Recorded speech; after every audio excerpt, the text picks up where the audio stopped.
you all for that panel. And Dr. Ebisa, thank you for passing it over to me. So I'm really looking forward to moderating this panel. Could you please make all of the panelists co-hosts? So that's Peri Klemm.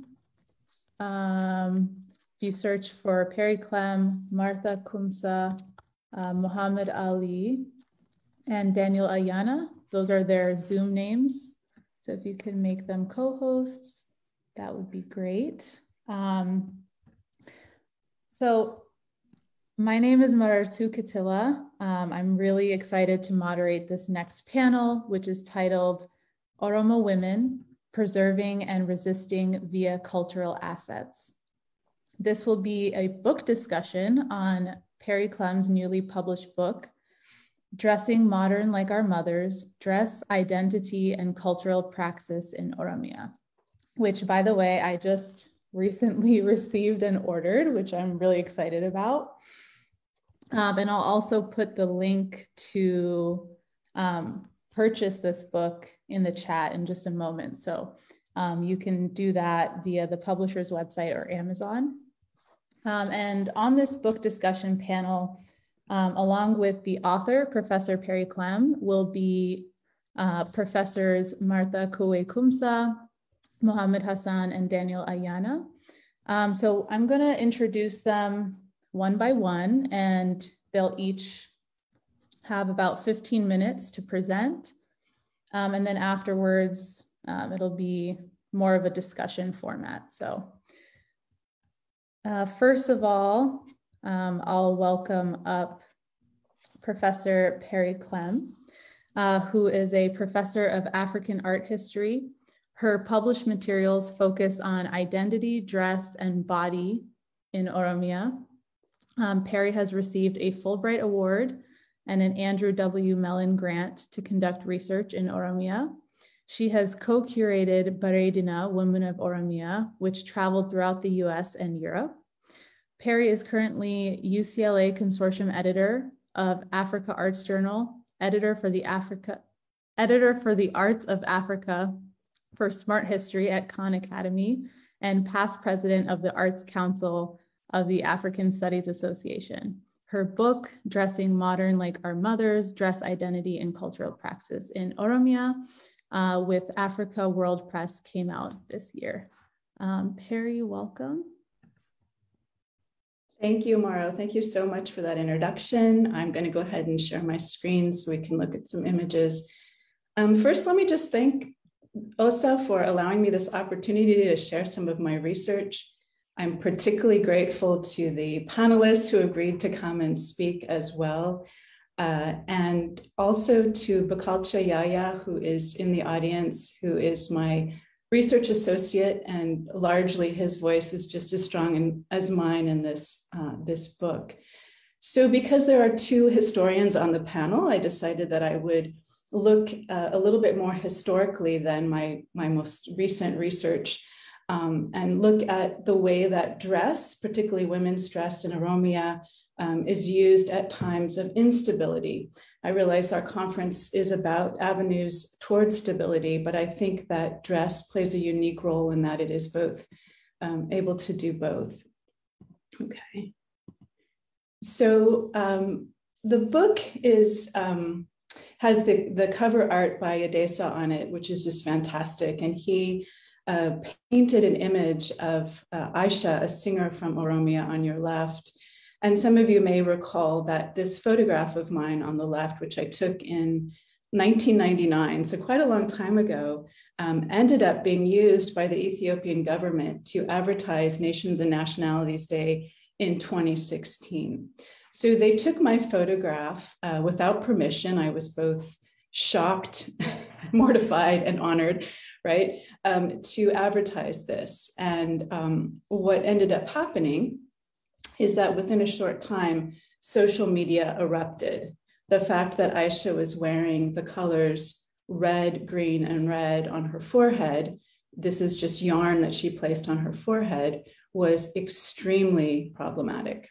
And so at the time in 2016, when the OLF was considered a terrorist organization, wearing those colors was considered quite problematic. And so within a day of the poster being up, the billboard being up, someone had gone up with a ladder and painted directly onto the poster with white paint to conceal, in fact, the colors that she was originally wearing.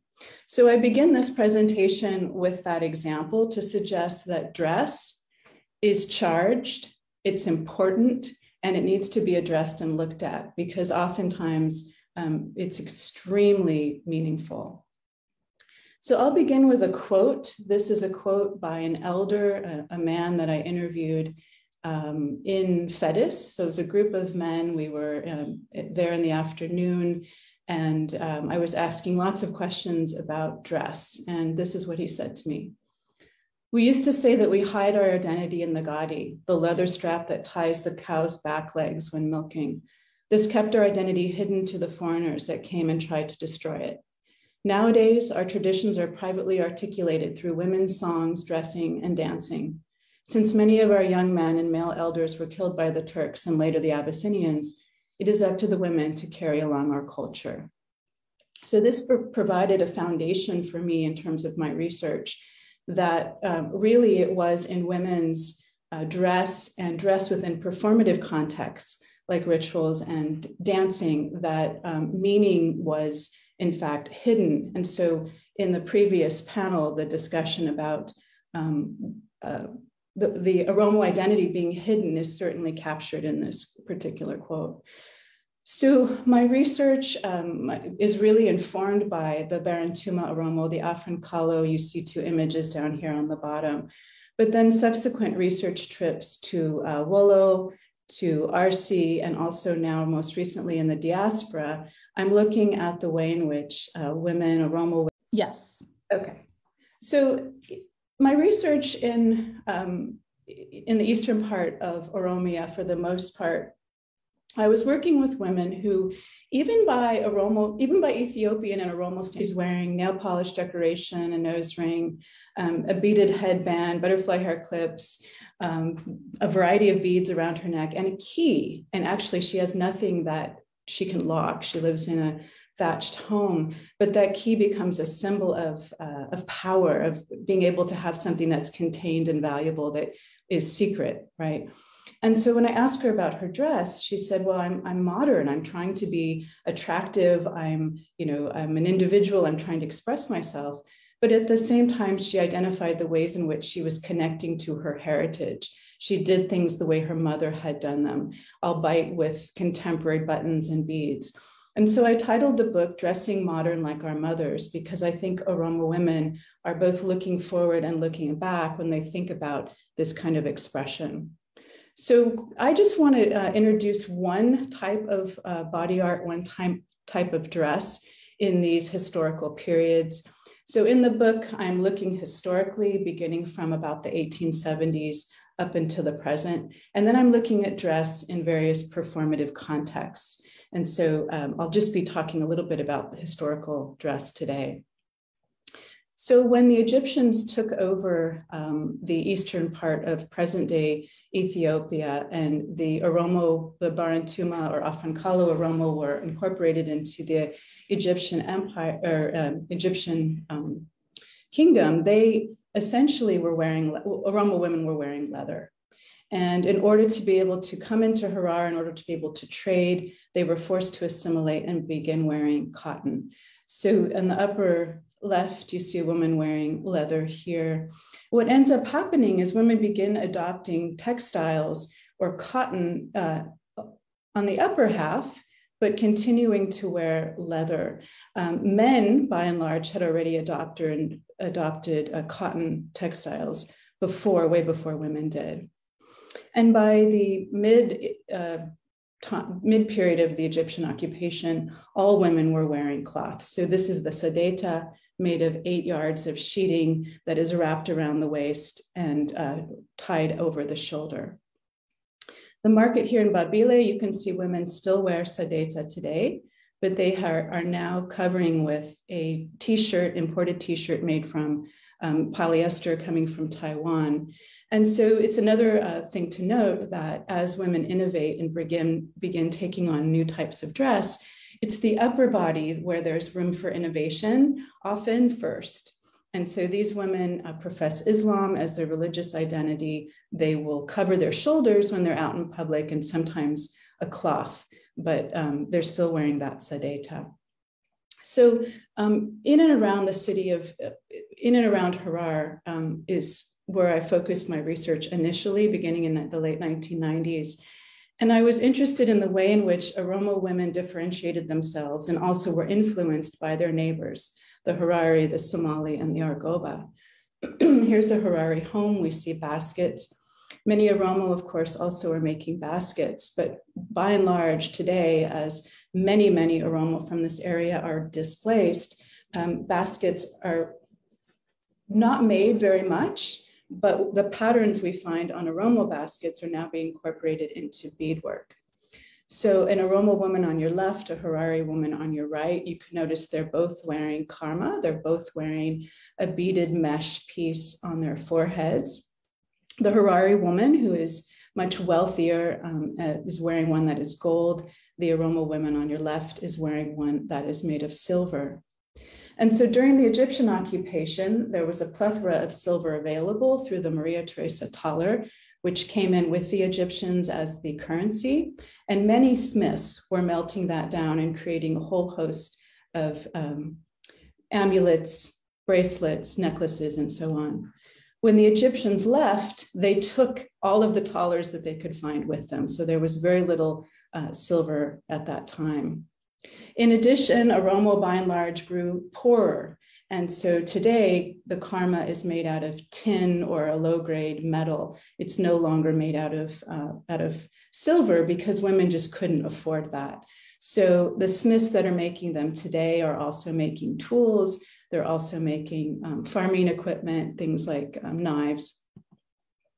And the progression then is from silver to the tin to now a very low-grade metal spooling, the kind of thing that is available for, that we might find today in Home Depot. This kind of thing has become popular, as has beads.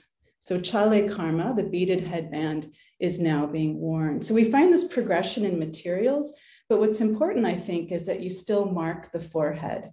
And so that's an important place for ethnic expression, identity expression.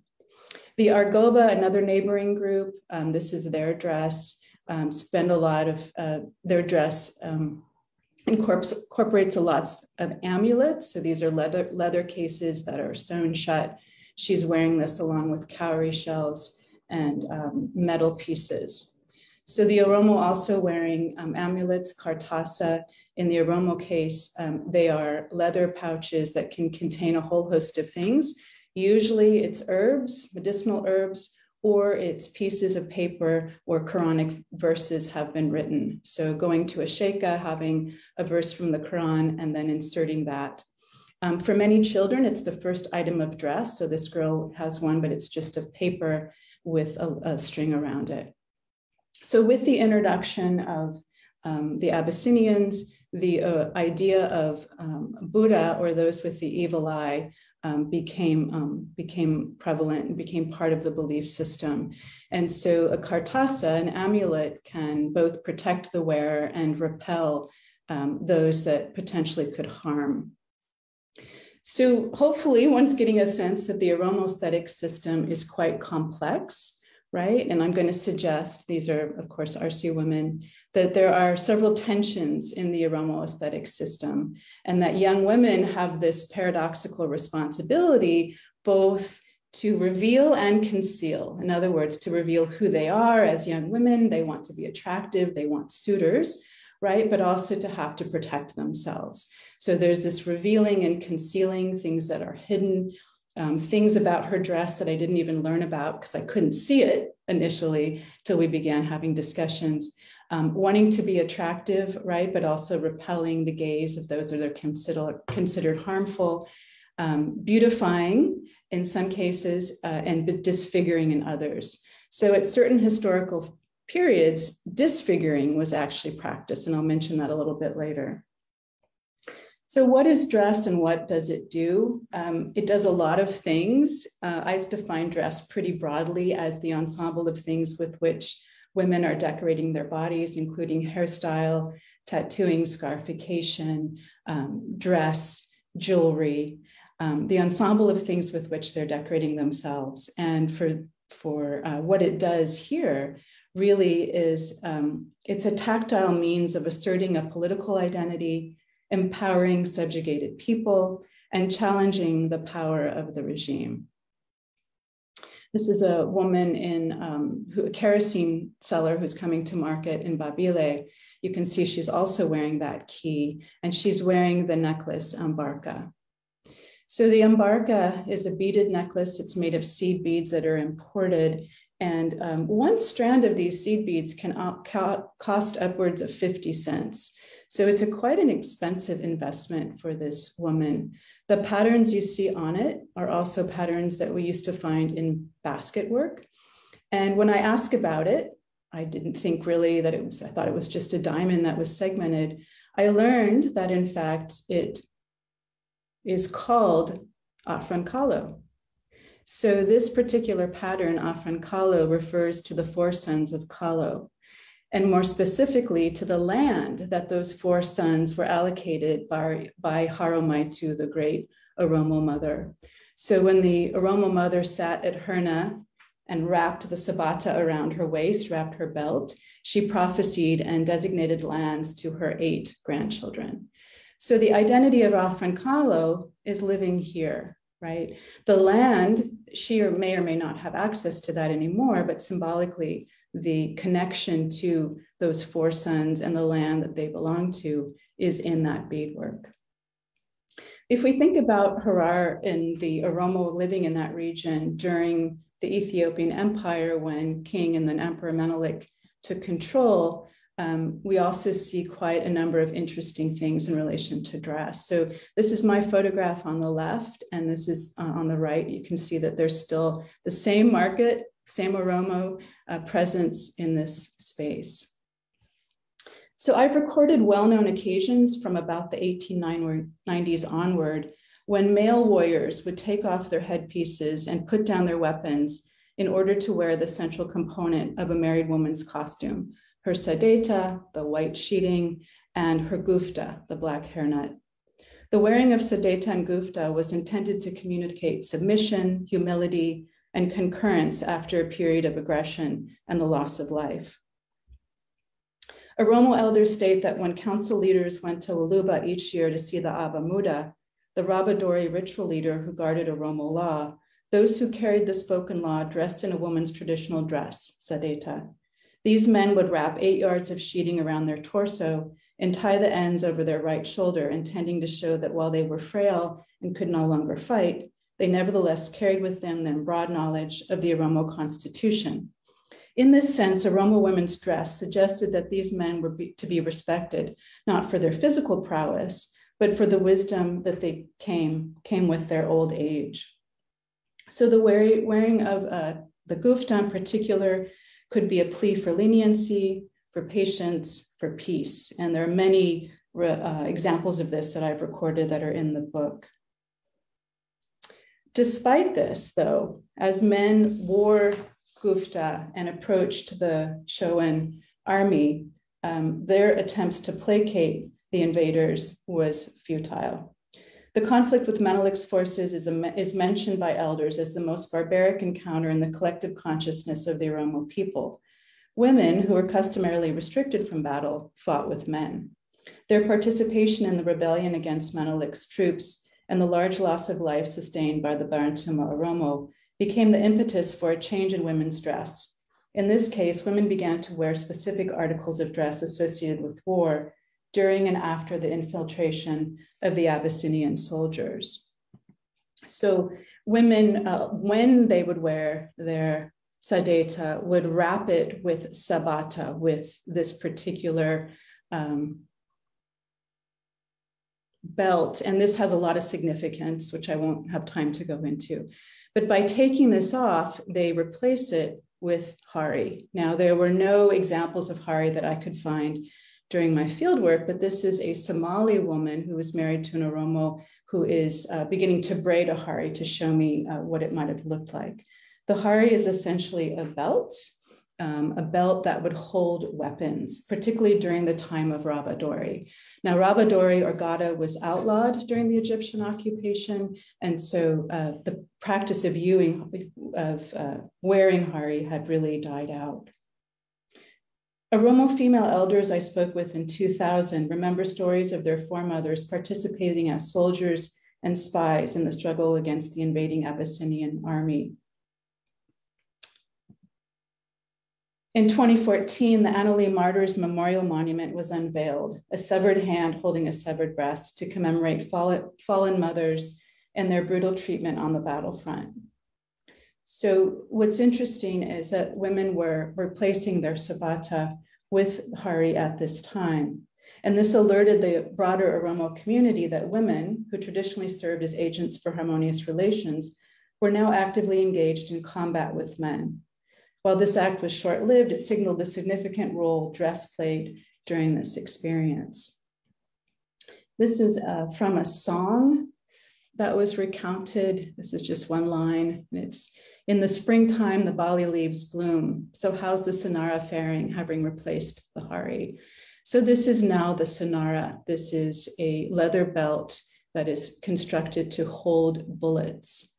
And one symbolizes, right, the sonara symbolizes modern war. It's an icon for foreign weapons that were introduced in the use of bullets, versus the hari, which is the reed belt that held weapons during the time of rabadori. The tying of leather at this time also becomes very important. So the Afrankalo in particular would tie leather, both men and women for various reasons. Women could tie leather on certain places on their body and indicate whether they were married, engaged, or single. If a man was a hero, he might use it to tie in a certain place. But during Menelik's rule and invasion, the medicha became important as a protective device. In fact, it could function as, being, the leather could come from a whole host of different animals, but during the rule of Menelik, informants state that the medicha was worn by both men and women for its talismanic qualities in the face of much anxiety. The most potent leather from which to make medicha during the reign of Menelik came from the dried skin of the horses used by his Amhara soldiers. In this sense, the destructive ability of the horse and rider is harnessed in that particular leather. Women describe this historical period in which their foremothers became warriors as a time of great violence and chaos. With the influx of social, political, religious, and economic changes brought about during first the Egyptian presence and then the Abyssinian invasion of Oromo land, a women's dress and what women wore was strategically used to signal hostile relationships. The use of fiber and leather bindings by Oromo women became markers of war and proper action during the conquest and colonization of their homeland near the city-state of Harar under Menelik in the late 1880s. Harari and medicha became symbols of the crisis brought about by the Abyssinian invasion. And when tied around the body today, these objects activate collective memories of these experiences. I'm going to show you just briefly another object that became, or another body art practice that shifted a bit during Haile Selassie's first reign. And by the way, there are a lot of stories about Lulu, Haile Selassie's Chihuahua, among the Oromo communities I visited. And that is is the practice of hatita. So the scarring of the face is done for medicinal reasons. It's done to beautify, and it's also intended to harness the gaze.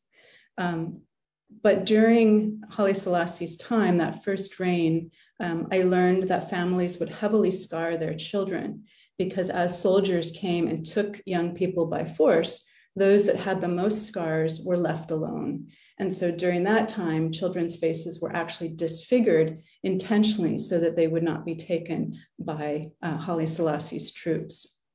The practice of tumtu, so that is the application of scars as well as pigment, something that's done here on the face. It's very subtle, right? Was also something that was done more heavily during that first reign in order because they noticed that the soldiers were not interested in children whose faces were tattooed. Today, the practice of hatita and tumtu is rarely done. Again, most of the mosques prescribe not scarring the face, not marring permanently the skin. And so women are now using nail polish. Women are not applying it to their nails, they're applying it to their faces in the culturally appropriate places for marks. While nail polish is an imported item, it's expensive for these women. Each woman likes to have her own color, her own pattern. So this is the way in which she will individualize that. And just to reiterate that, the different patterns, different colors. During the Italian occupation, I'll just show one more example.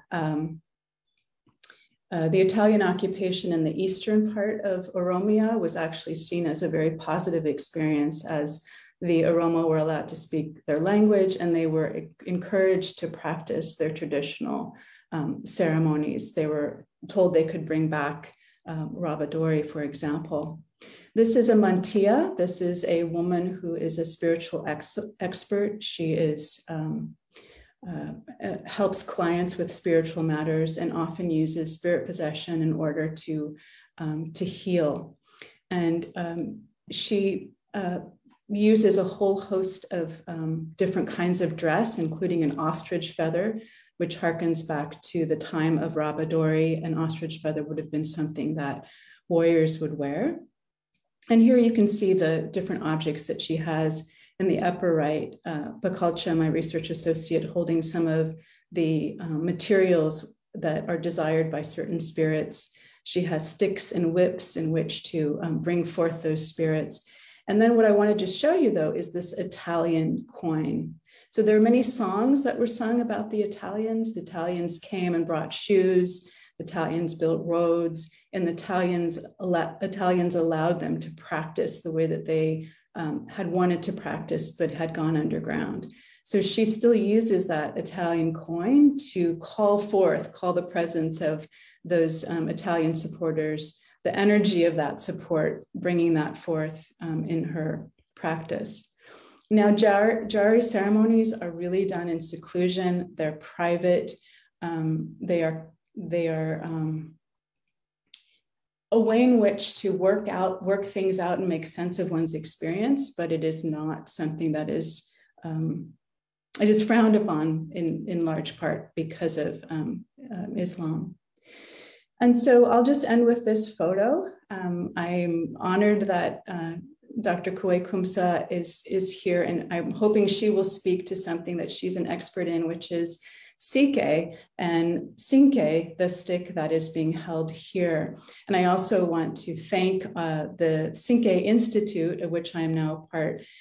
Some of our members are here today for showing me and introducing me to this institution. I think this institution, among all of the many that we know about, is really a valuable one to look at in this, how do we move forward and how do we use this tool of reconciliation and empowerment.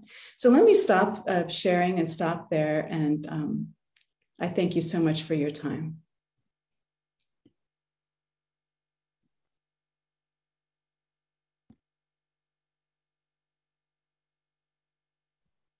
Maro, you're muted. Oh, thank you. And thank you so much for that presentation. That was really wonderful.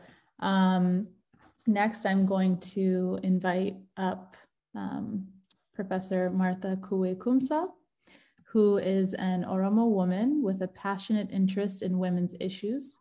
Currently, she is the chair of the Sinke Institute and a professor emerita at Wilfrid Laurier University. Her decolonial activist scholarship explores strategies of decolonial struggles for justice and liberation, with a particular focus on Oromo women's Sinke strategies. Within the broader emancipatory projects, she positions herself as a decolonial Sinke feminist, exploring the emancipatory potentials of Sinke principles. Adekue? Yes. Can you hear me? Yes. Can you see me? Can you hear me? Yes. Thank you so much. And I want to greet you with green, lush grass. Nagaan sin gaafadha, margaanin nagaa sin fuudha, margaanin harka sin fuudha. Thank you so much for giving me this opportunity. And thank you, Peri. This is a wonderfully rich presentation. And going through the book, I just thought this is like a marvelous, marvelous piece of, it's a masterpiece, I think. I really found it so rich, and the way it is, it combines and weaves together art history, ethnography, stories, very small stories, and intense struggles that women go through. It was seamlessly woven together, and I just wanted to say thank you, thank you, thank you. This is what I would have loved to write. So that, yeah, thank you for bringing this up. And I really appreciate 25 years of labor of love to bring this book out to us and to the world. So I really, really appreciate that very much. The book itself is, to me, it really shows the intensity of the struggle, the incredible agency of women in everyday life, in everyday practice. So it really forces us, it kind of, maybe not force, but invites us to take our head out of the cloud up there, come down to the ground, to the real ground, and see the real people, the real life experiences of the change makers, the real change makers. Women are the real change makers. They are in the intense struggle to preserve their cultures, to pass it on to the next generation and the next.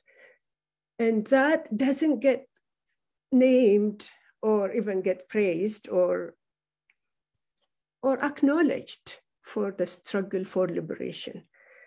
And this book, I think, brings it out in such force that women are the change makers. Though they don't get the credit, they don't get acknowledged, they do preserve the culture. And I'm really happy that OSA this year made this theme of culture and literature and arts.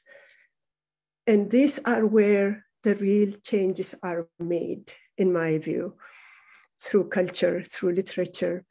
And all these struggles come out through all these means of and strategies of struggle, arts. And what you did, what Peri did in this book is just an amazing, fascinating combination of artistry and women's struggles, women's agency, like the tensions that Peri mentioned earlier. Women use dresses or body art to hide, and at the same time to show, to conceal and to reveal, to protect themselves by hiding, to protect themselves and their identities and the things that they share, that they cherish so closely, to protect that, but at the same time to show it to the world. This is who I am. This is my identity. When things are a little bit, when the context is a little bit inviting, a little bit less dangerous, women go through this struggle every single day. Dress is a simple everyday object. You just grab it, put it on every single day. But who actually digs it up in this wonderful way and sees how dress itself is a site of struggle, historical, political, cultural struggles actually happen around the dress, on the body of the dress, on the body of the dress, meaning on the body of the woman who wears the dress. So that really, really is a very rich exposition of what women's struggles are in everyday life. Because when we talk about heroes and when we talk about the struggle for liberation, what we look for is the ones who are big names and the ones who are big, who made big stories, and the ones who make names are not these ones. These small stories are the stories that make the liberation struggle go. They are the ones that really actually make the changes in liberation movements, not just the ones who go out and with the guns and or get elected or in the high offices of high political offices or anything. It's these small stories, not to discount these other forms of struggle, but the real changes happen on the ground. And we can only see them when we actually look at everyday resistance that women are engaged in. So, but the book itself is beyond, if we go beyond the book itself, into the implications, into the broader implications that the book calls for. It is a historical, cultural, political struggle that's happening. And it is against injustice. Women are struggling against injustice in all of these cases, in all of these small stories. They are struggling against injustice. And Peri really passionately follows them. You can see her passion for justice just exude throughout the book from cover to cover. And I really, really appreciate that. And it's amazing. If we go beyond that, these struggles for justice are not just struggle for justice by Oromo women. It transcends the concept of the context of the Oromo woman. It speaks to the experiences of other women in other contexts, in other locations, in other cultures. It is really transcendent in that sense, because women struggle against injustice, against gender oppression, is everywhere. And it speaks to all of those, and how Peri really delved deep into the ethnographic stories after stories after stories, and brings it out in such richness, really makes it transcendent, more transcendent, and not just to the experiences of other women in other cultures, in other countries, but also to the experiences of all oppressed women, because all oppressed peoples, particularly Oromos, in Ethiopia, in the context of Ethiopian nationalism and Oromo nationalism, there is this struggle, as the previous panel actually mentioned about how the othering process happens between nationalisms, how Ethiopian nationalism really others and ridicules and defames others, let us say. The Oromo nationalism, for example, that also happens like, because of this struggle against oppression. So there's the piece that that comes out in this struggle of women's struggle against injustice is the piece that also comes out against Oromo people's struggle and other colonized people's struggle in Ethiopia against injustice, against Ethiopian colonialism, against Ethiopian nationalism, whatever nationalism that wears the face of Ethiopian nationalism. And if we look at the women's struggle And women are we're talking about stability and peace, avenues from crisis to stability. Who is making those pieces traditionally and currently, more contemporarily? The women are the ones who hold people together. The women are the ones who hold their communities, their families together, their societies together. Like the struggles that they're going through is to hold them together, to make peace. And they are the ones who make peace traditionally. If you discount and if you ridicule the people who make peace, people who hold societies together, who hold communities together, who hold their clans together, how do you make peace? Where would peace come from if you discount the peacemakers? How could you hold people together and create stability if you ridicule the people who hold societies, hold communities together? If we take this experience, look at how women are ridiculed. Like Akomanoye, for example, very much ridiculed because of their talents, because of their brilliance. They are brilliant, they are wonderful leaders, they are courageous, but they are discounted and they are ridiculed. How do you make leaders out of people if you ridicule these brilliant kind of leaders? So this book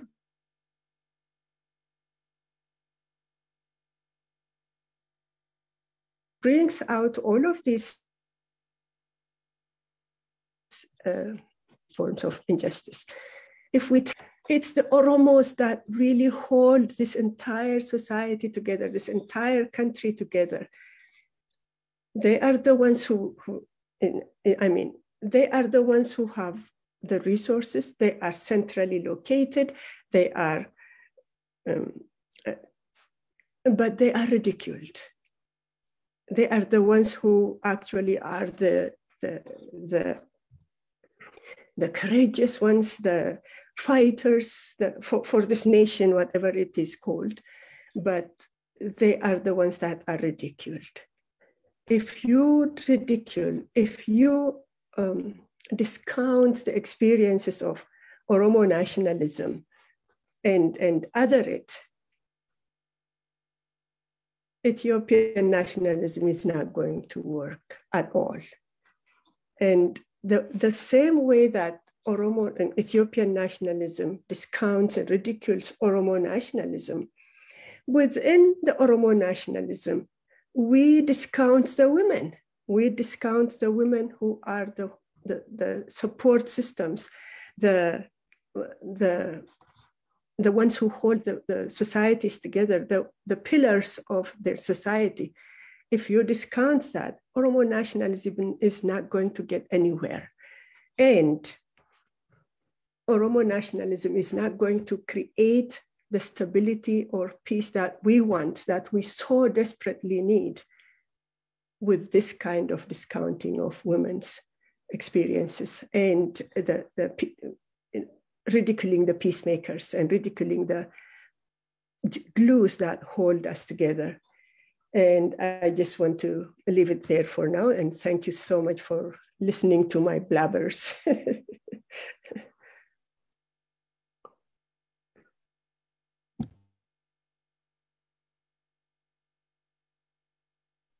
Thank you so much for your insights, Adikwe. Next, I'm going to invite Professor Mohammed Hassan. Mohammed Hassan received his PhD in African history from the University of London. From 1985 to 1991, he taught at Atlanta University in Atlanta, Georgia, and at Hunter College in the city of New York. He was a faculty member at Georgia State University from 1992 until recently. He has authored and edited several books and published numerous articles and book chapters in the field of Oromo studies.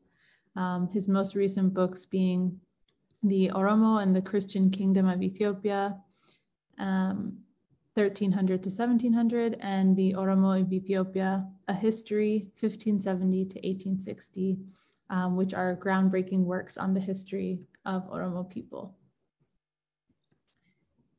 Professor Mohammed, thank you.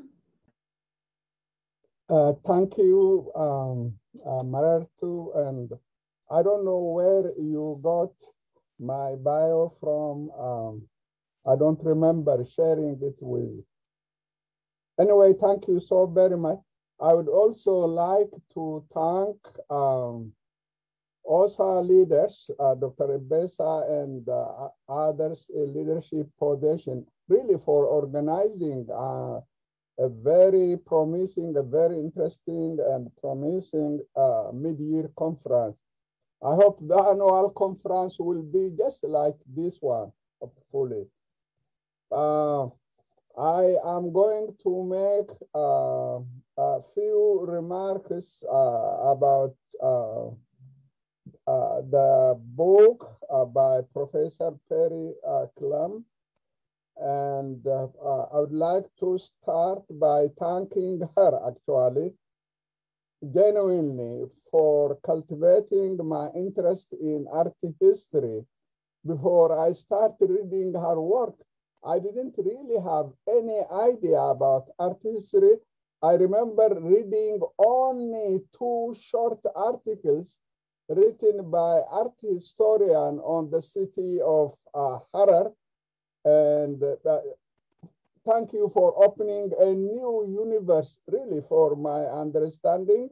Secondly, also for establishing the link between history and the art history. As a lay person, I thought art history is different from history, and you clearly show that how the two disciplines are so much interlinked in that regard. And certainly, thank you so very much. I agree with Professor Kwe Kumsa on writing really a wonderful book. Thank you, thank you. And what I would like to add to is the book is really based on extensive research conducted over several years in Eastern Oromia, in Oromia Special Zone in Southern Wallo, in the RC region, and among the Karayu Oromo. The people who are destined to lose all the land over which they lived for years, centuries actually, several centuries. And most people may not see the connection between the December 1st massacre of Karayu Abagada and the war for taking their land, there. And I am really so worried about the future of the Karayu. They depend on their animals. Once they are removed from the land, their culture, their way of life, every aspect will really disappear, which is really a sad story. What amazed me, what still amazes me is that when Peri was challenged for doing research in Ethiopia, she traveled to Kenya for completing her impressive research among Oromo refugees in Nairobi. What shines through the pages of this beautifully written book is the author's impeccable objectivity, commitment to the canon of her discipline, and her profound knowledge about Oromo women's contribution to the preservation of Oromo cultural heritage. As I said, this is a beautifully written book, which captivated me from the beginning to the end. and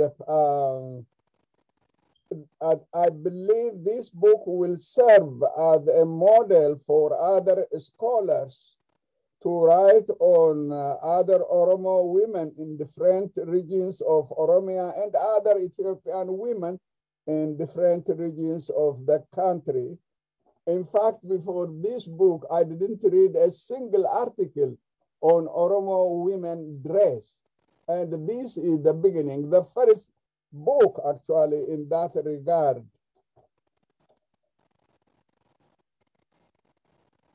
I have two, first let me make one minor correction. Earlier, while Peri was talking about women dress, before the 19th century, Oromo women were using leather dress. Actually, we have an example, an evidence written in 1576 about Oromo people protesting about the price of cotton clothes in the city of Harar, which clearly indicates that they know about not only about cotton clothes, but about the prices. That was why they were protesting against it, actually. And cotton cloth is, of course, very fragile, and leather cloth is durable, and it is cultural, and people persisted using it. Is still not leather dress, the most expensive in the West. If I'm wrong, please correct me about that. Finally, I have two short questions for Peri. First, I know what you really, the challenge you went through, what sustained you through all the challenges to complete this book. I ask this question because almost 40 years ago in Khartoum, Sudan, I met a Sudanese scholar who was interested in doing work on Jimma, among the Oromo in Jimma, and he told me that he spent 6 months in Addis Ababa. They could not give him permission to do any research among the Oromo, on anything that is related on the Oromo. You have to get permission from the government, and they did not openly deny him. They just dragged it on, and ultimately he gave up that and then focused on writing on the Sudan. And in the process, we lost the brain of a brilliant scholar who should have really written something very interesting about the Oromo in the Jimma area. My second question is, Peri, you are still a young scholar. Could you share with us about next scholarly project? Thank you, and I am done.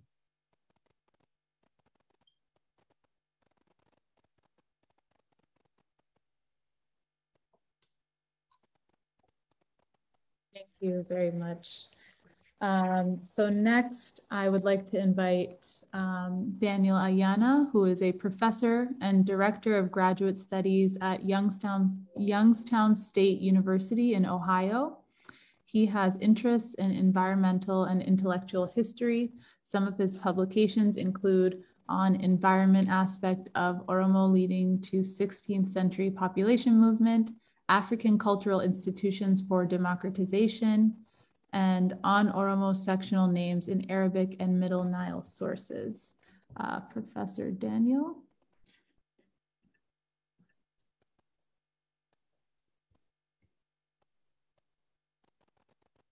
Can you hear me now?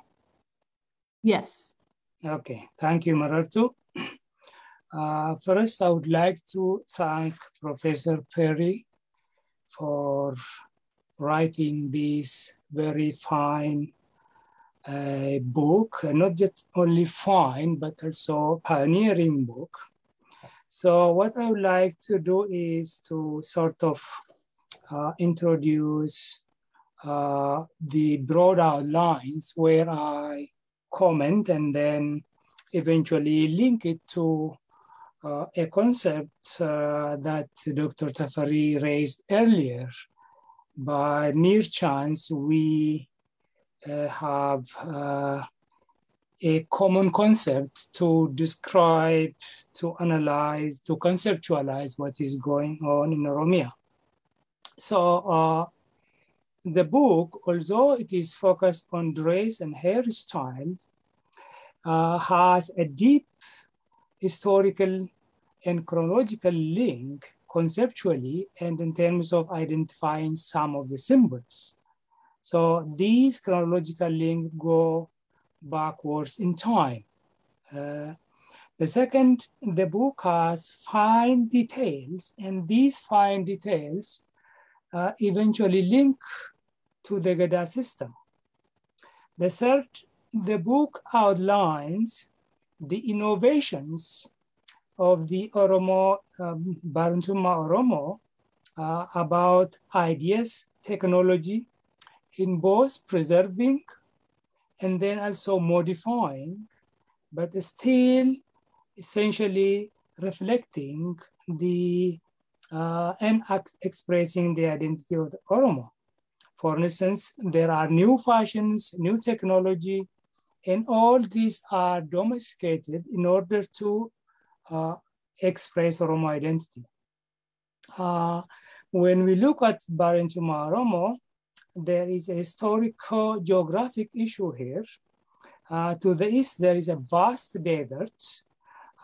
This vast desert was not crossed until the introduction of camel to Northeast Africa. And so for a very long time, we have this historical continuity for the preservation of the Oromo culture and identity.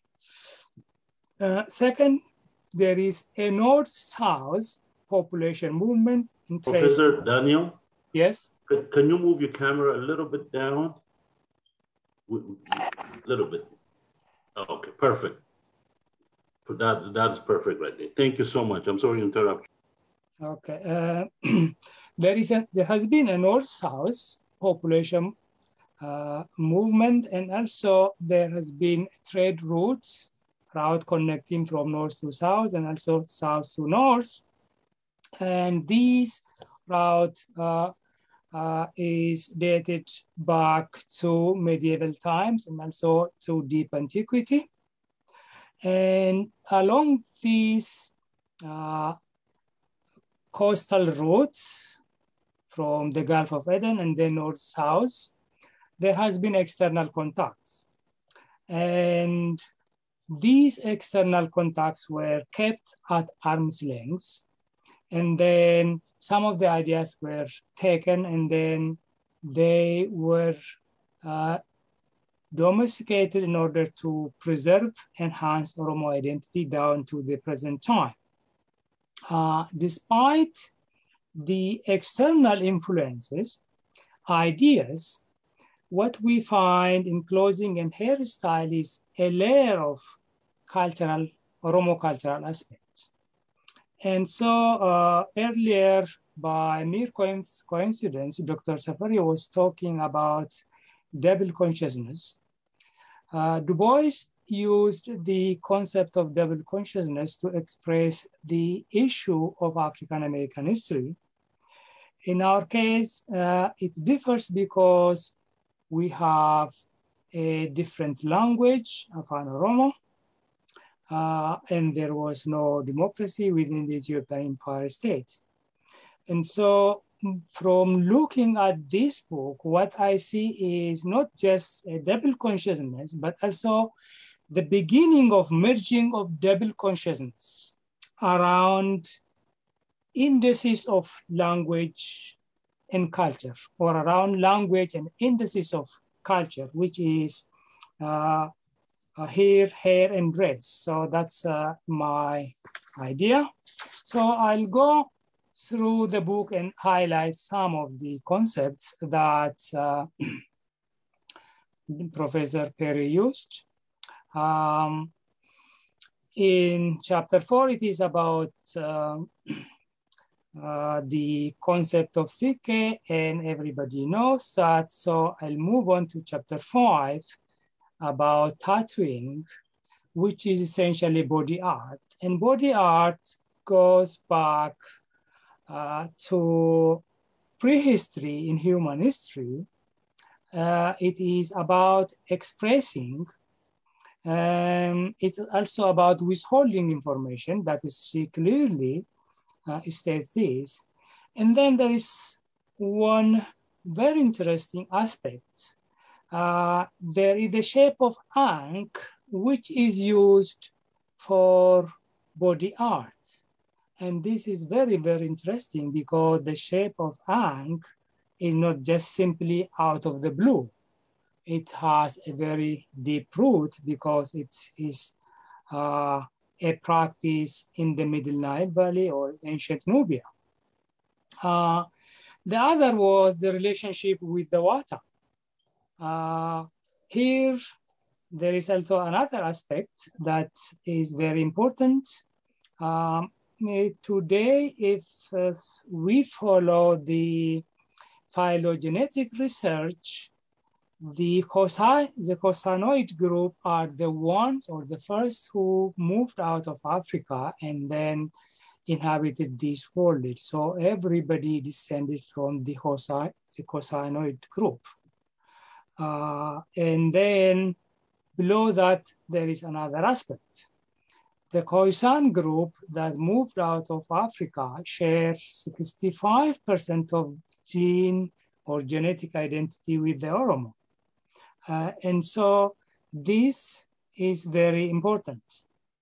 The other aspect is about fixing bones or healing, which is also part of the body art, and which is, again, very interesting because the technology, the knowledge, the skill is very deep and also very widespread. Then the reference to Jinn, a very important concept here. The bigger concept is syncretism. Whenever there is a religious conversion, there is going to be syncretism. What existed before continues in a different fashion.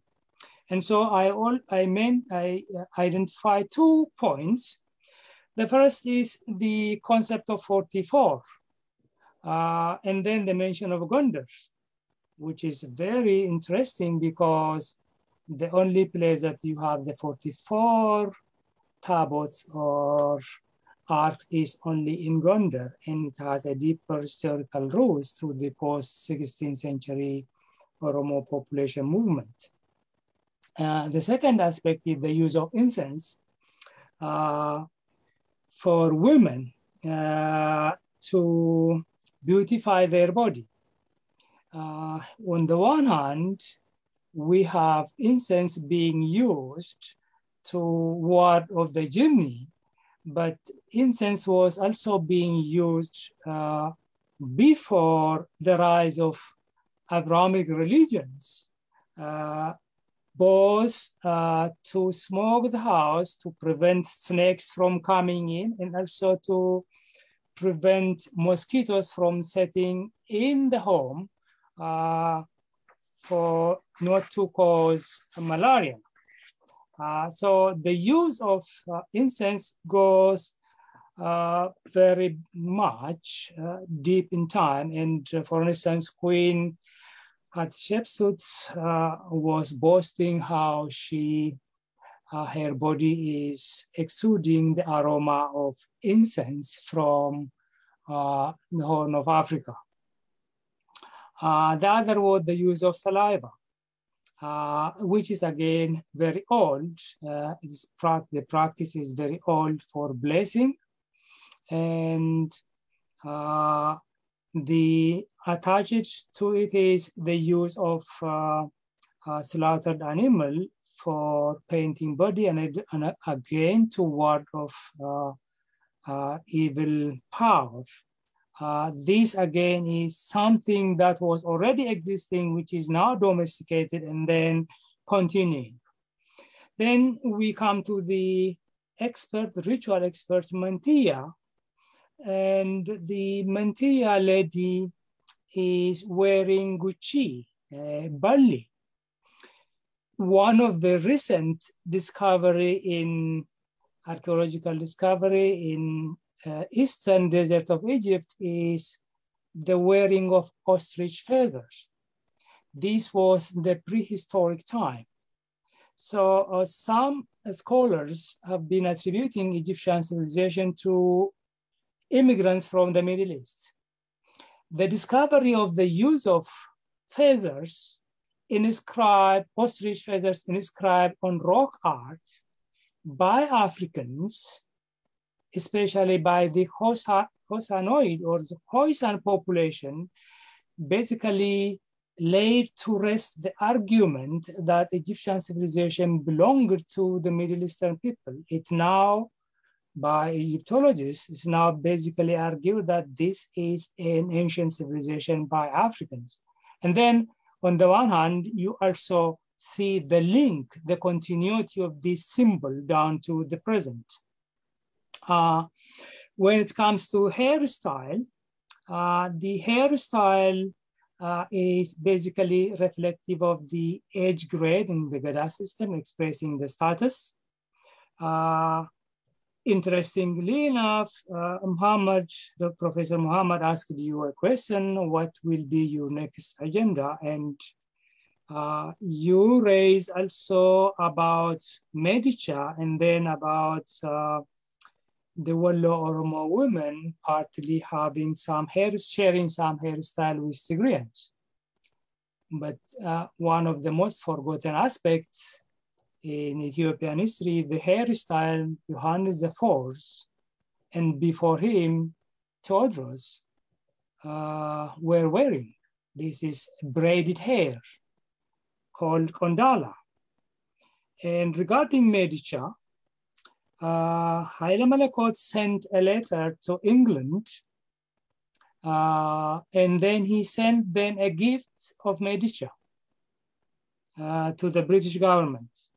Of course, the British government responded to this letter later on during the time of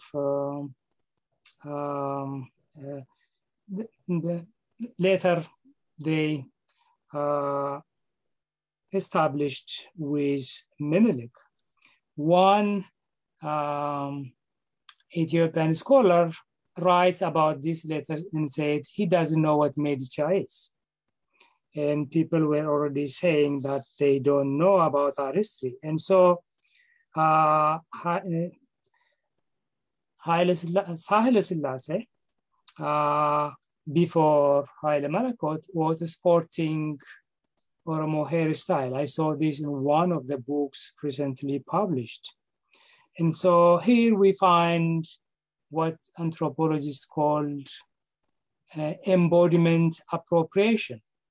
The Medica and the hairstyle being appropriated by others, but yet ignoring and downplaying Oromo history and the Oromo aspects. The other aspect is the childbirth and then the use of incense, again, which is very old.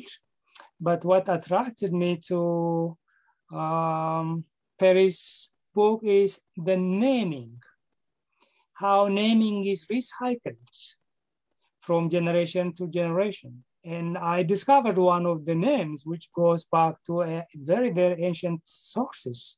And I was very much amazed. And so once again, we find how naming is tied to cultural aspects, not just simply the day the person was born, as Gammachu and Anissa write elsewhere. So the hairstyle, it is a concept, and the concept is tied to life cycle of the individual. There are innovations, and these innovations basically are done to meet the economic need, the income of the person, but yet they still include the identity of the individual. And so the individual, while being individual at the same time, expressing his individuality, her individuality, also identify with the group.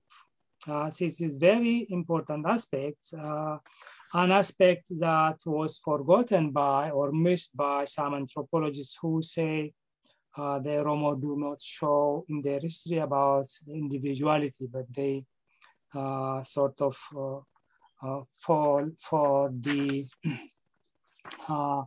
big collective Ethiopian culture, and which has been false. Finally, in the end, in the final chapter, Professor Klemm uses Hobsbawm's and Gellner's concepts and identify how Oromo identity and nationalism is different. What we know historically, theoretically, is that nationalism being protected from above. In this case, the awareness of Oromuma is from below, and it is linked to assembly government that is self-organized and is very long. And so it's not Hobsbawm's model or Gellner's model, it is Anthony Smith's model. And so what the book, what Peri Klemm's book shows us is the merging of the double consciousness back onto language and culture. And so I invite our audience to buy this book and have on their shelf to use it as a reference, and also to enjoy the book. Also, Professor Peri, thank you for this book. I'm finished.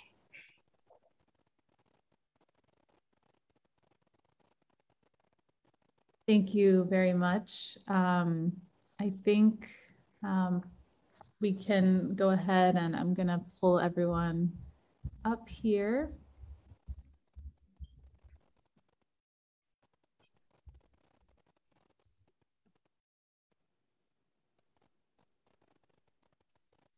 So before we open up for a little bit of discussion, I thought, Peri, if you'd be willing to first just share with us a little bit about your experience in terms of doing this research and putting this, and basically writing this book and putting this all together, and maybe touch on the question that was raised about how you, or basically what sustained you through all the challenges that you inevitably faced during the process. Thank you, Maro. I'd be happy to. Yes. So while I'm humbled by the comments that were raised, this is a book that really should have been finished a long time ago. And partly it was that I kept wanting to go back and get more information, and partly it was that doing research was really challenging. So when I first was there on the Fulbright, I had letters of support. I had connections at Addis Ababa University, and despite that, I was denied permission to do my research for about 5.5 months. And I think that I was granted permission because I couched it as women and art. And I just kept talking about it as women and art. And then in fact, it was allowed. When I got to Harar area, I was told I needed to work with the local Oromo Bureau of Culture and Information. And if I was going to travel, I had to travel with someone from that bureau. And so there were a lot of rules and regulations in place. I didn't follow all of them, but I think it only was granted because it wasn't seen as problematic or political in the way that it might have been if I was looking at Oromo men or at an Oromo institution or something like that. Wherever I went, whoever I talked to, people were so incredibly grateful that I was interested, that someone actually wanted to hear their stories, someone wanted to know about what life had been like for their mothers and their fathers. And so even, every afternoon people would come to the house and we would have lunch and they would shoot shot and there would be a shisha and there would be conversation, and people would stay until it was dark. They just wanted to have a chance to express. And that was so rewarding for me that I realized that this research is important. And it's important for the people that communicated these things who really don't have access or the ability to publish. In some ways, I was conflicted. So there were many years where I actually didn't work on it because in an academic institution, you're very much limited to how you write and what you write. And so if I wanted to move more toward human rights issues or social activism, right, that I didn't know quite how to put all that together. And so it's been a struggle. I wrote it finally with the realization that it's not ever going to be complete, and there's going to be mistakes, and there are, it's never going to be what I want it to be, but at least it's a beginning. And so following on what the discussants have said, this needs to be the first book, but not the last. There needs to be a lot more studies done.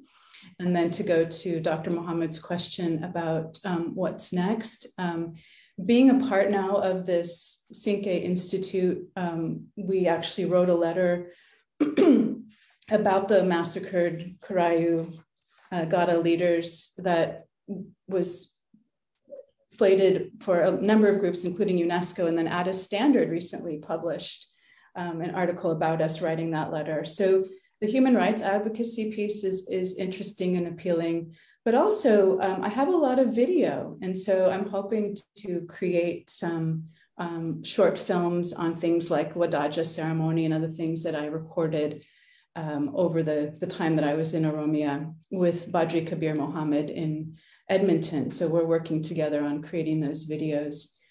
So those are just some small things that I'm thinking about.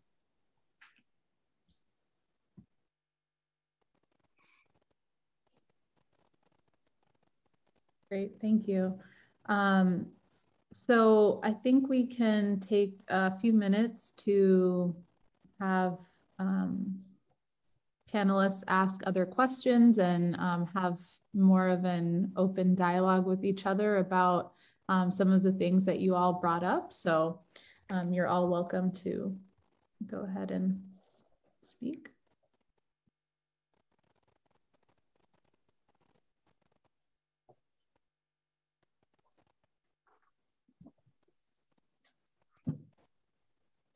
Yes, Professor Mohammed.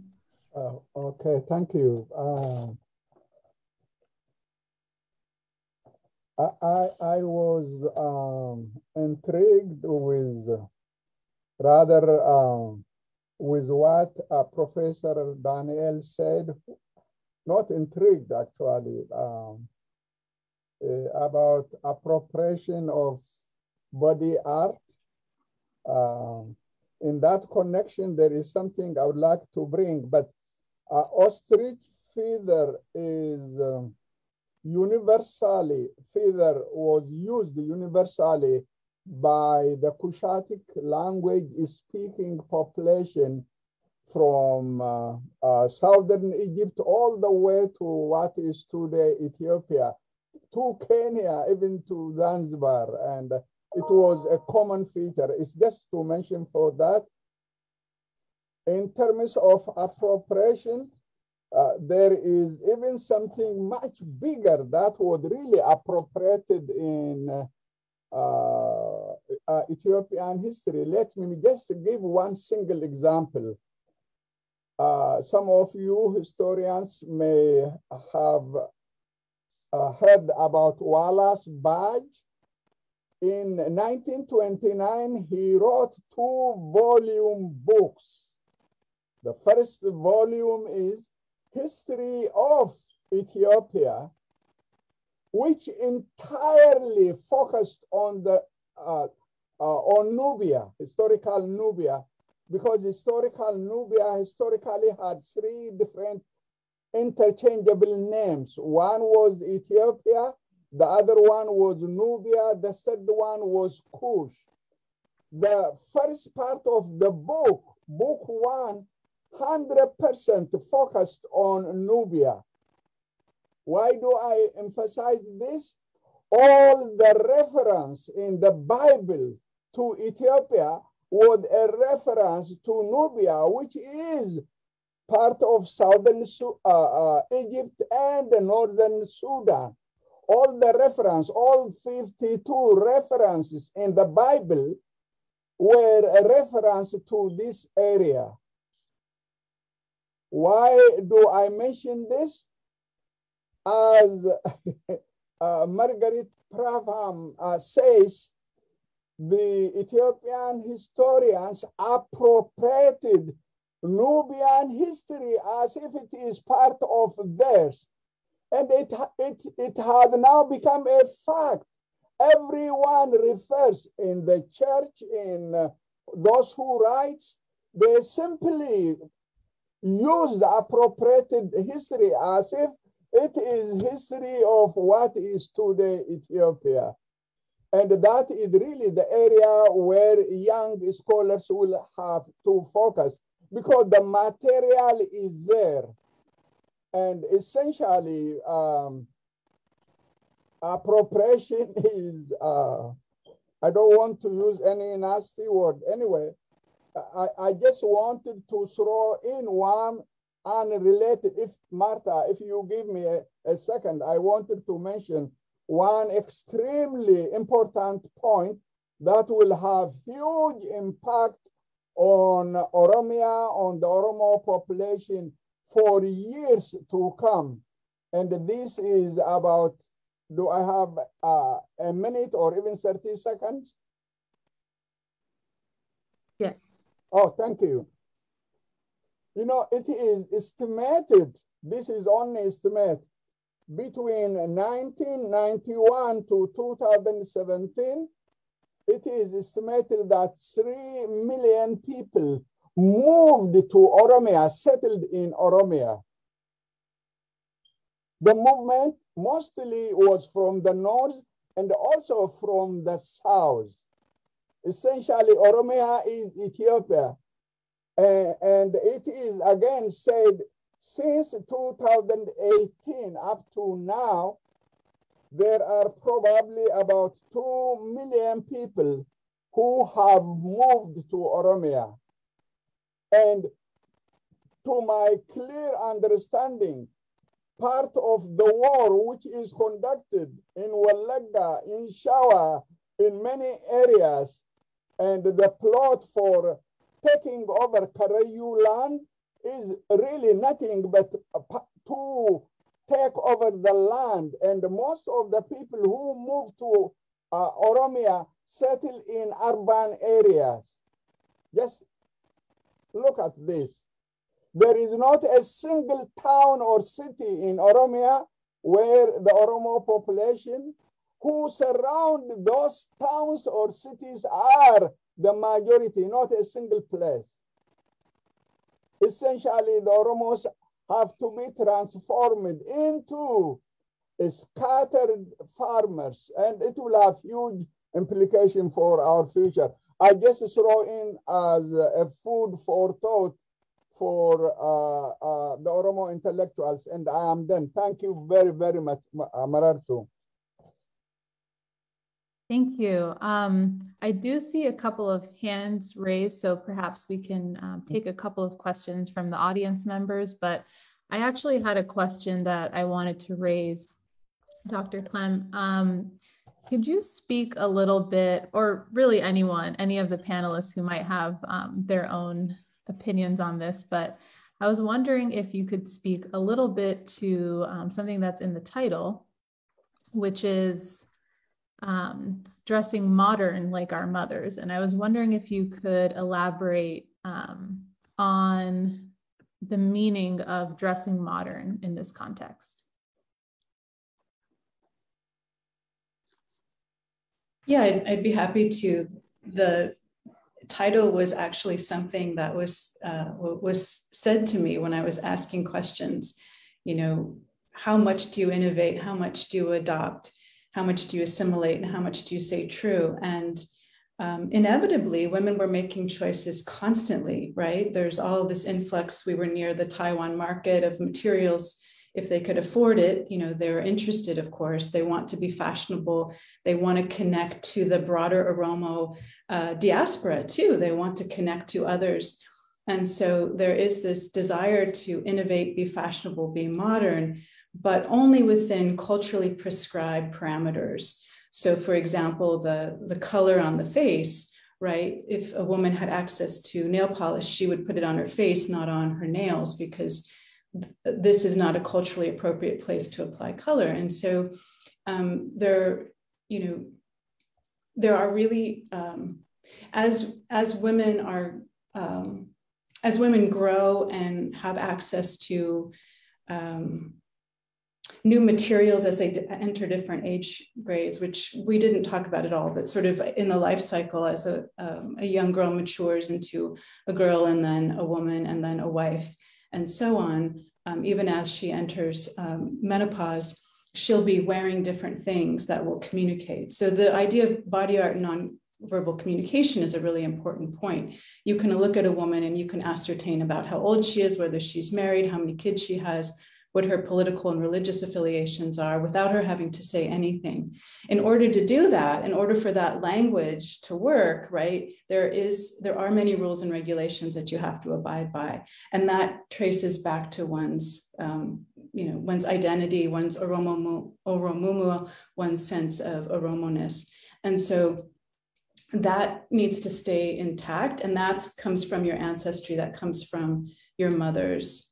And so one of the things I'm arguing is that the body becomes more and more important as a vehicle for that expression, because so many women, so many Oromo have lost access to their land, and they aren't able to make things like baskets anymore when they're displaced. And so the body becomes more and more central. So the dressing modern like our mothers was a hope of, the idea that you're both looking back in order to navigate the future. May I say a word or two on this, Marartu? Yes, please. Yeah, I also thank you, Peri, for giving us that rich description of what it means to be dressing modern like our mothers. I wanted to throw in a word or two because it's also really the innovation that comes out through that title, dressing modern, but like our mothers and grandmothers. So it's kind of weaving together the past and the future and the present in a very innovative way that they are wearing, or because when you wear a dress, how you wear it, where you wear it, when you wear it, is a very intense struggle. Really, like I said before, it's political, it's cultural, it's social. It's an agency of women that really plays out in choosing where and when and how to wear what they wear. And when they say, okay, I'm dressing modern, which is, it is modern. I'm not a backward woman. I'm here and I'm future looking and forward looking.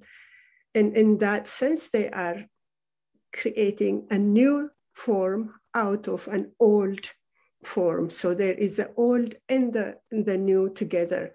So I just wanted to put that in, the creativity and the innovation and the agency of women to create and to innovate. Thank you. Thank you both for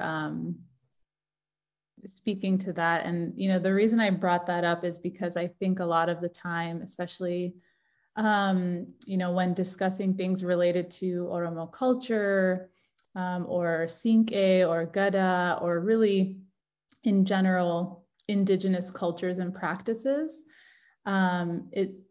it's never really something that is seen as modern or potentially modern, or, in general, the concept of something modern is interpreted or tied into a Western concept or ideal or standard. And so I appreciate your, the context you provided to that. And hopefully it's something that we can all learn from, and trying to look at the different forms of innovation that are already there from Oromo women, and just more broadly from the Oromo culture. So thank you for that.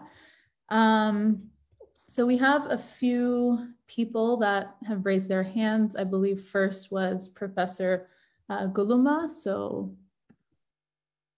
you are free to ask your question. Thank you. Okay, thank you, Meryl. I was I was hesitating actually to talk, but I just wanted to raise my hand just to thank Peri and to congratulate her on an excellent book, and also thank the panelists. Actually, the discussion prompted me to talk. Just to take advantage of this, I just would like to offer some comments, if I'm allowed. I think, Peri, you really did an excellent job ever since you presented your research material some 2 decades ago at the OSA conference, when you returned from your research field work in 2000 or 2001, I'm not quite sure. We have been looking forward to hear more from you, and you have been in fact sharing excellent information ever since. And now in a book, actually, we are thankful for what you did. Just to say a few things about your presentation, you actually referred to the use of silver, metal, and beads in decoration and body art by Oromo women. You limited the time period for your analysis from the late 19th century to the present, and starting with silver, imported and more expensive, precious, and to downgrade it into metal and beads. In fact, that reflects the economic conditions that the Oromo had experienced since in the late 19th century reconquest. The poverty, but at the same time, I think there are some continuities, as Daniel has really explained very well.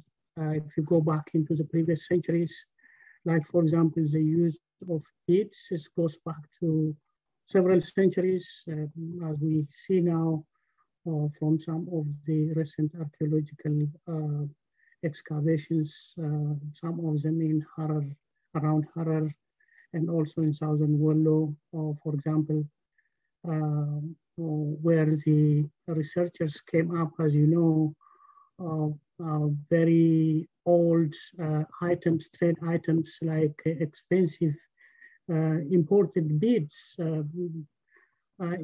coming from Southeast Asia, maybe as far as Indonesia, India, and the Persian Gulf, all these places, which clearly indicate, in fact, an early or an old trade connections to the East, and people are importing from there. So far, the archaeologists who have done this research are actually still explaining it from the point of view of the northern connections, and also, in fact, not bringing in the Oromo.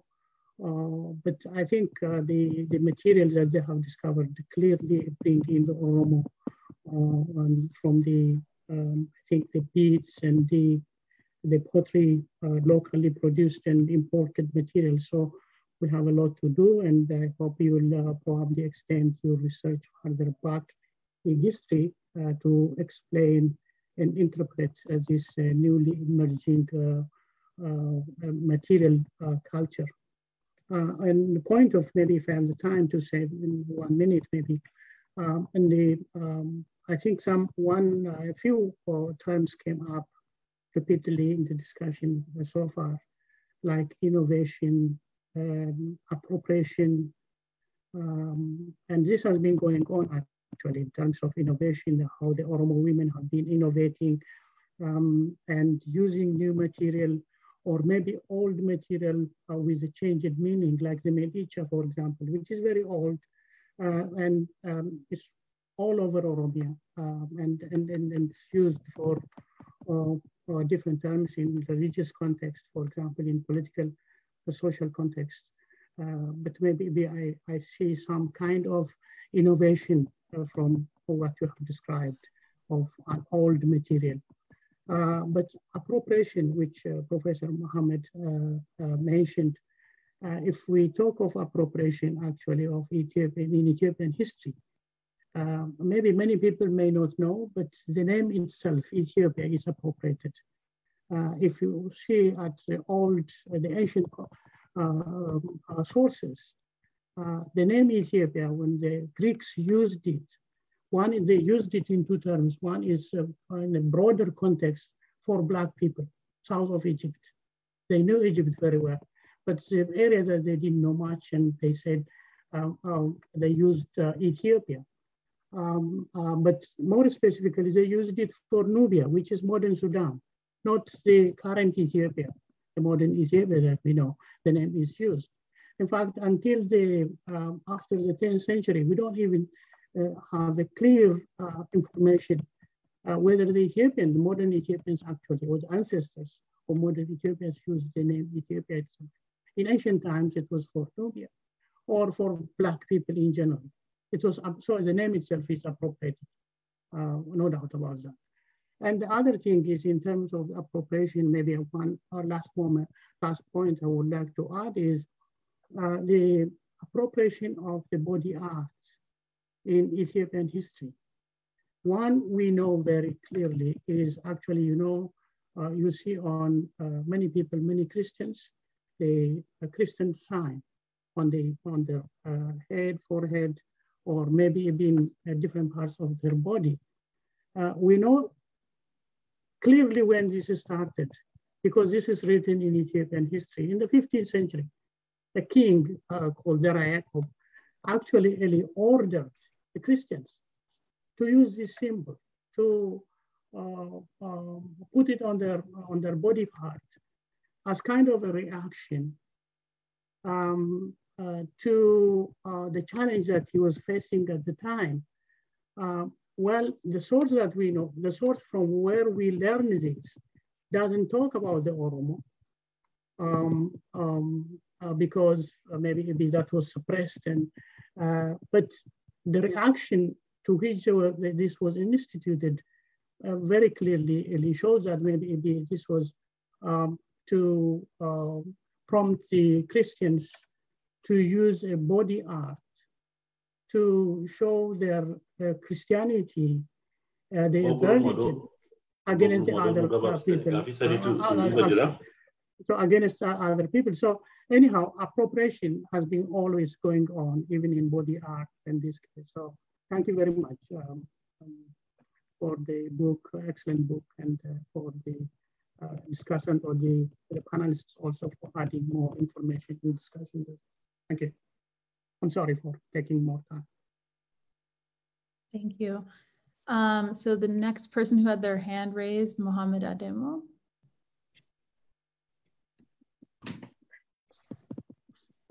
Thank you, Marartu, for giving me the opportunity to ask a question. Let me also thank OSA for a very successful mid-year conference so far. Greetings to all the panelists, and congratulations to Dr.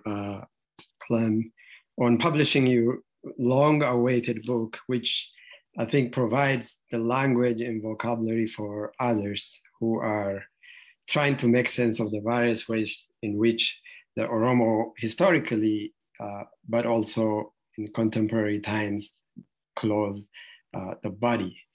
I have personally benefited greatly from your insights in this book and rich and substantive research over many years on Oromo clothing. And I realized that I have a two-part question, but I realized that you are looking at this as an art historian, and I'm a journalist, and so I'll be asking from a different lens.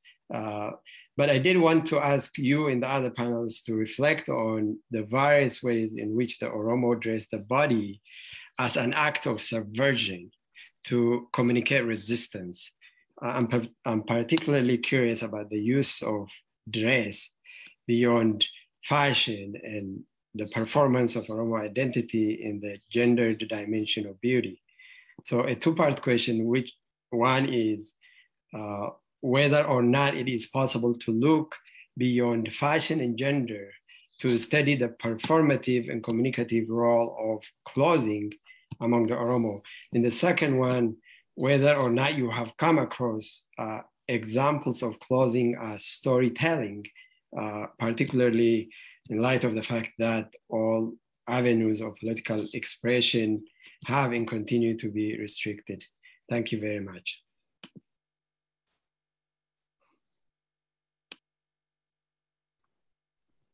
Thank you. Perhaps we can also take the next question from Professor Asfel and then open it up for a little bit of discussion. There are a couple of others with their hand raised. I'm not sure if we will have time for more, but we'll see. Professor Asfel, can you ask your question, please? I'll speak 10 seconds so that you can take Asaf's question. That way I give him a favor, which he is obligated to return. Peri's book will be, we will have a book signing ceremony on April 8th here in San Diego. And if anybody happens to be nearby, or those of you who reside in Southern California, we strongly encourage you to come and be part of that ceremony. I'm done, thank you.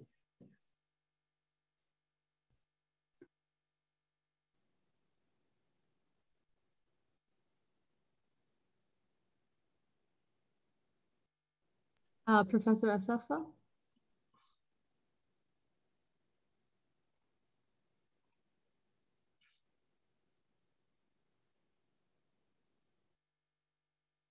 Oh, you're muted. Unmute of good.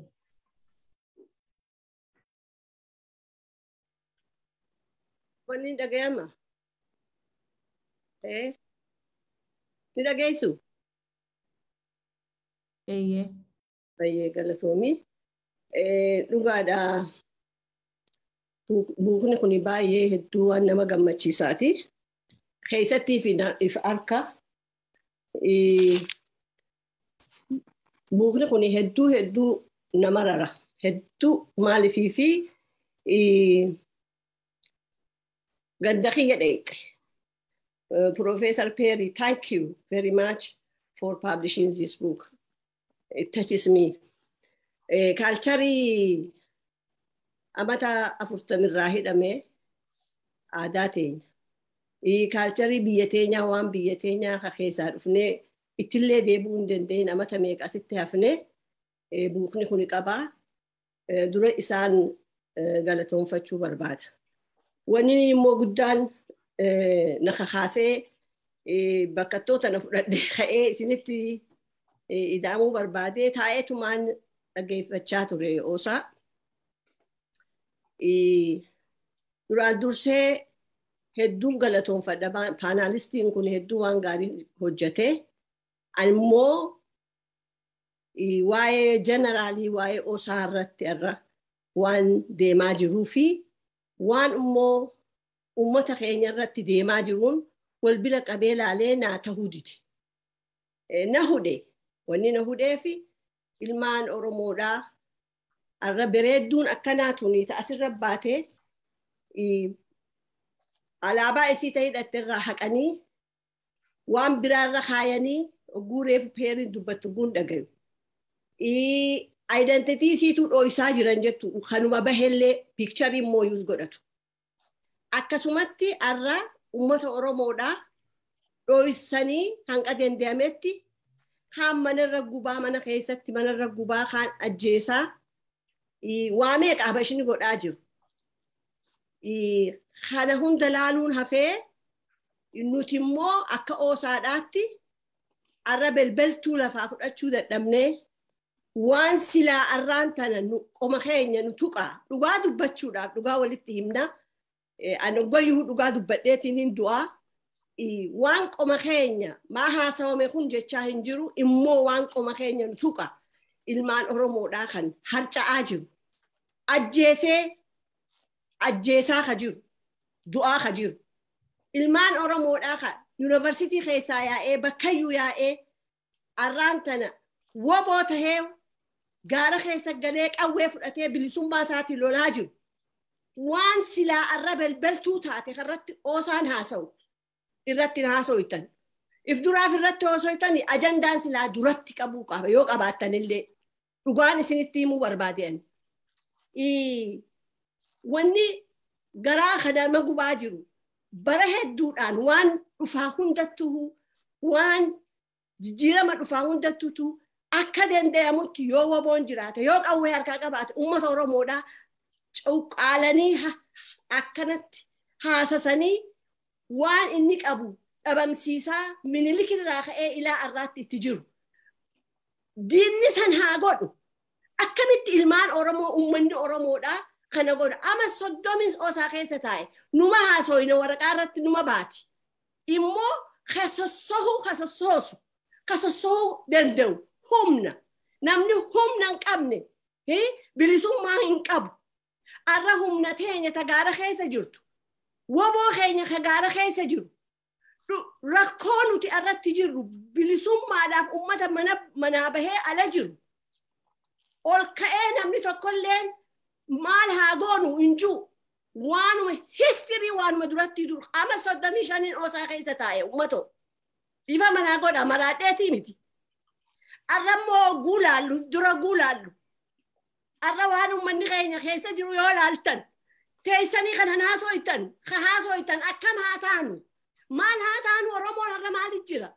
Ilmaan xixiqqaan arraan tana qawwee fudhatee bahee gaara keessa jiru maaliif jira? Eessa haaseennu jeetiin silaa onnee teessan keessaa kaatanii iyyitan. Osoo uummata ganuma teessaniituma caluma jettaniituma waanuma histirii biraa histirii amata 35 histirii amata 100 histiriin gaarii mitiin jo'ee wallaaltuun na godha. Ammoo ammatti jirru. Belbeltuun uummanni bahee ijoolleen dubraa intalti dubraa bareedduudha kana argitan tun kitaaba rabba isinii baate tuni irraa haqee reefuun Profeesar Periin irraa haqan. Arra uummata Oromoodhaa histirii isiitii miti. Isaan haqaa jiran. Genocideetu irra deemaa jira. Ajjeefamaa qalamaa jira. Kana irratti silaa haasa'uu qabdanii ani dhiifa manaa godhaa wanni isin hojjettan waan gaariis yoo tahee kammoo dura aanuu qabuutu jira. Waan dura aansitanii haasa'uu qabdaniitu jira. Dhukkubaan nu keessa jira. Dhukkubsannee ilmaan Oromoodhaa du'anii dhumanii takka immoo isiniif hin hima. Dhokatus macarrashaan isiinuma baati. Laalamee laalaa kakaleessa yuunivarsiitii keessa jiru irra qawwee qabatee ilaala. Diina isaa laala kanatti shirgodhaa jira. Ilmaan Oromoo ganaadha. Isin garsiisa. Isin hundaa'u isin garsiisa. Biyya lafaarra warri jirtan warri kanatti waan Oromoodhaa cuqqaaltan hundinuu isin garsiisuu ta'a. Nima uummanni Oromoodhaa. Nima woboon nima. An kanaan isinitti hima. Kanumaan beeka biraa hin beeku. Nagaadhaa jiraadhaa.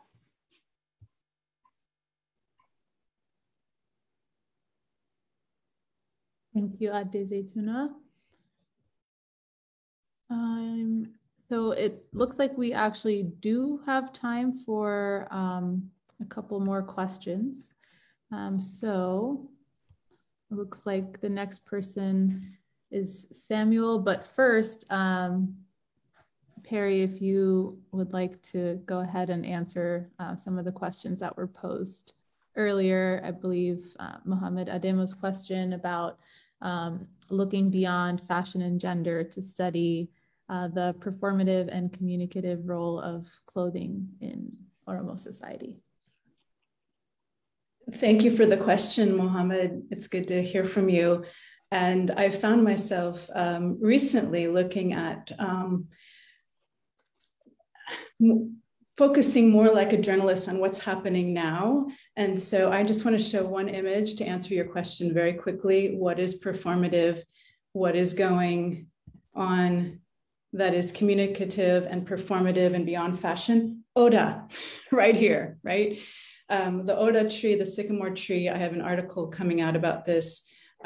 Here it is. I think this image says it all. So the use of Oda on clothing, embroidered, beaded, it's an incredible phenomenon. So I think that speaks quite loudly. So I'll just stop with that.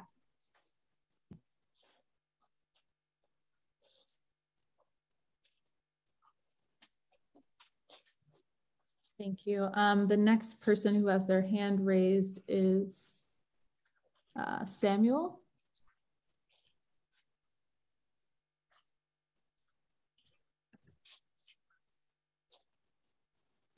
Tole, ega video le jaden ture in kasu.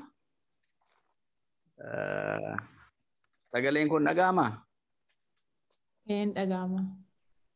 Really, I would like to thank you, all of you, especially women's.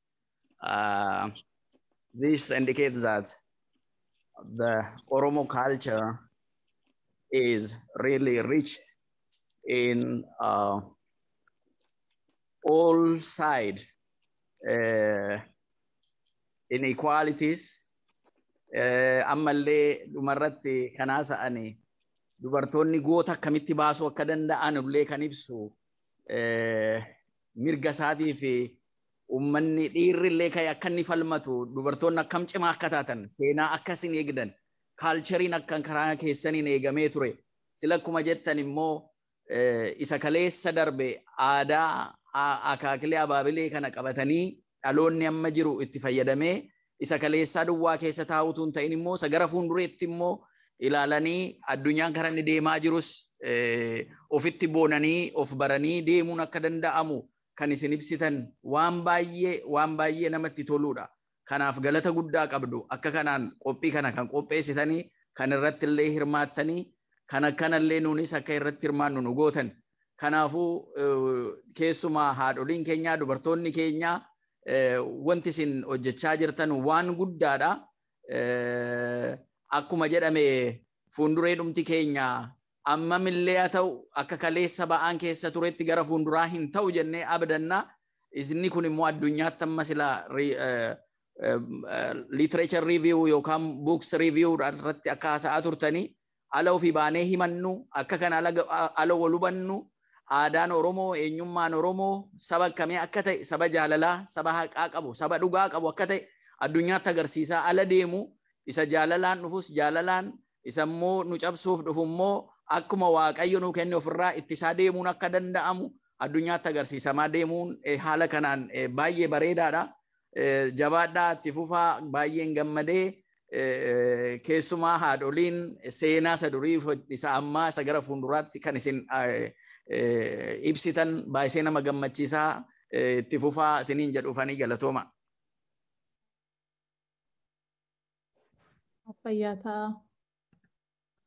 The next person who has their hand raised is Girma Shumi.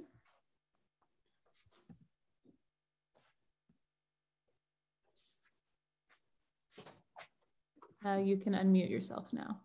Yeah, thank you.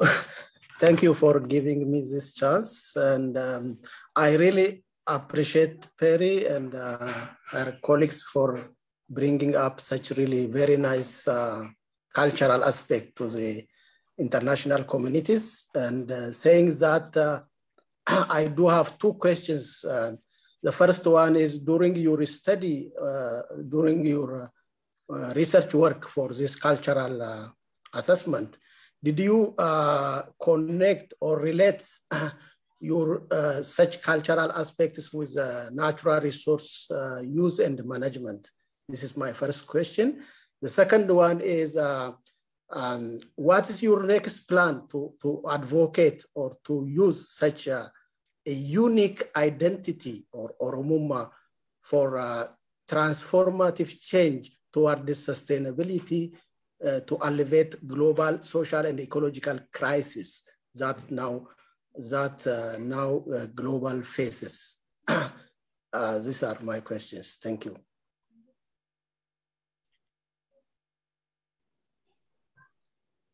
Great, thank you.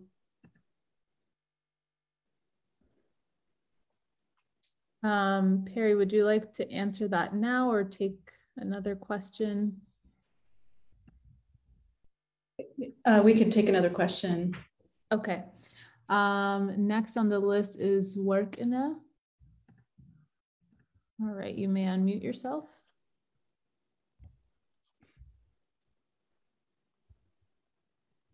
Thank you so much for giving. Can you hear me?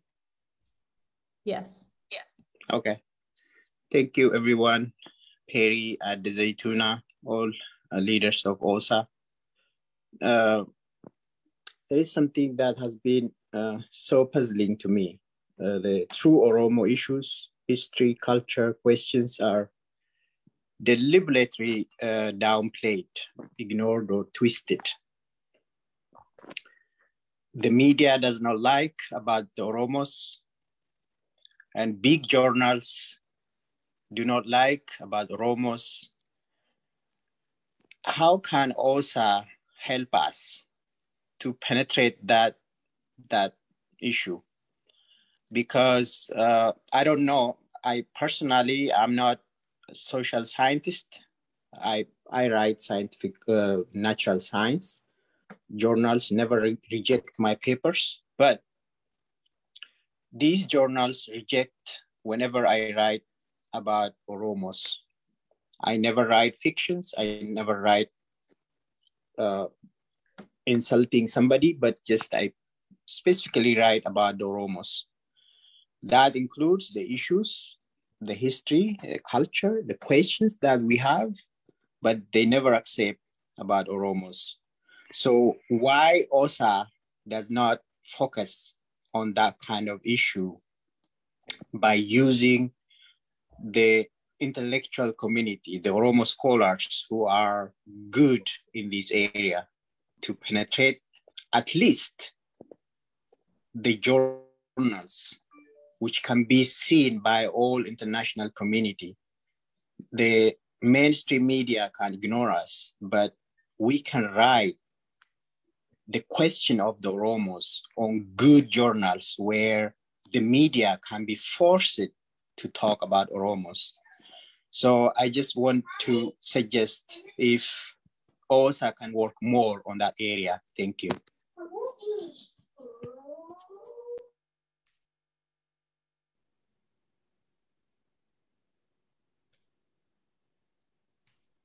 Thank you.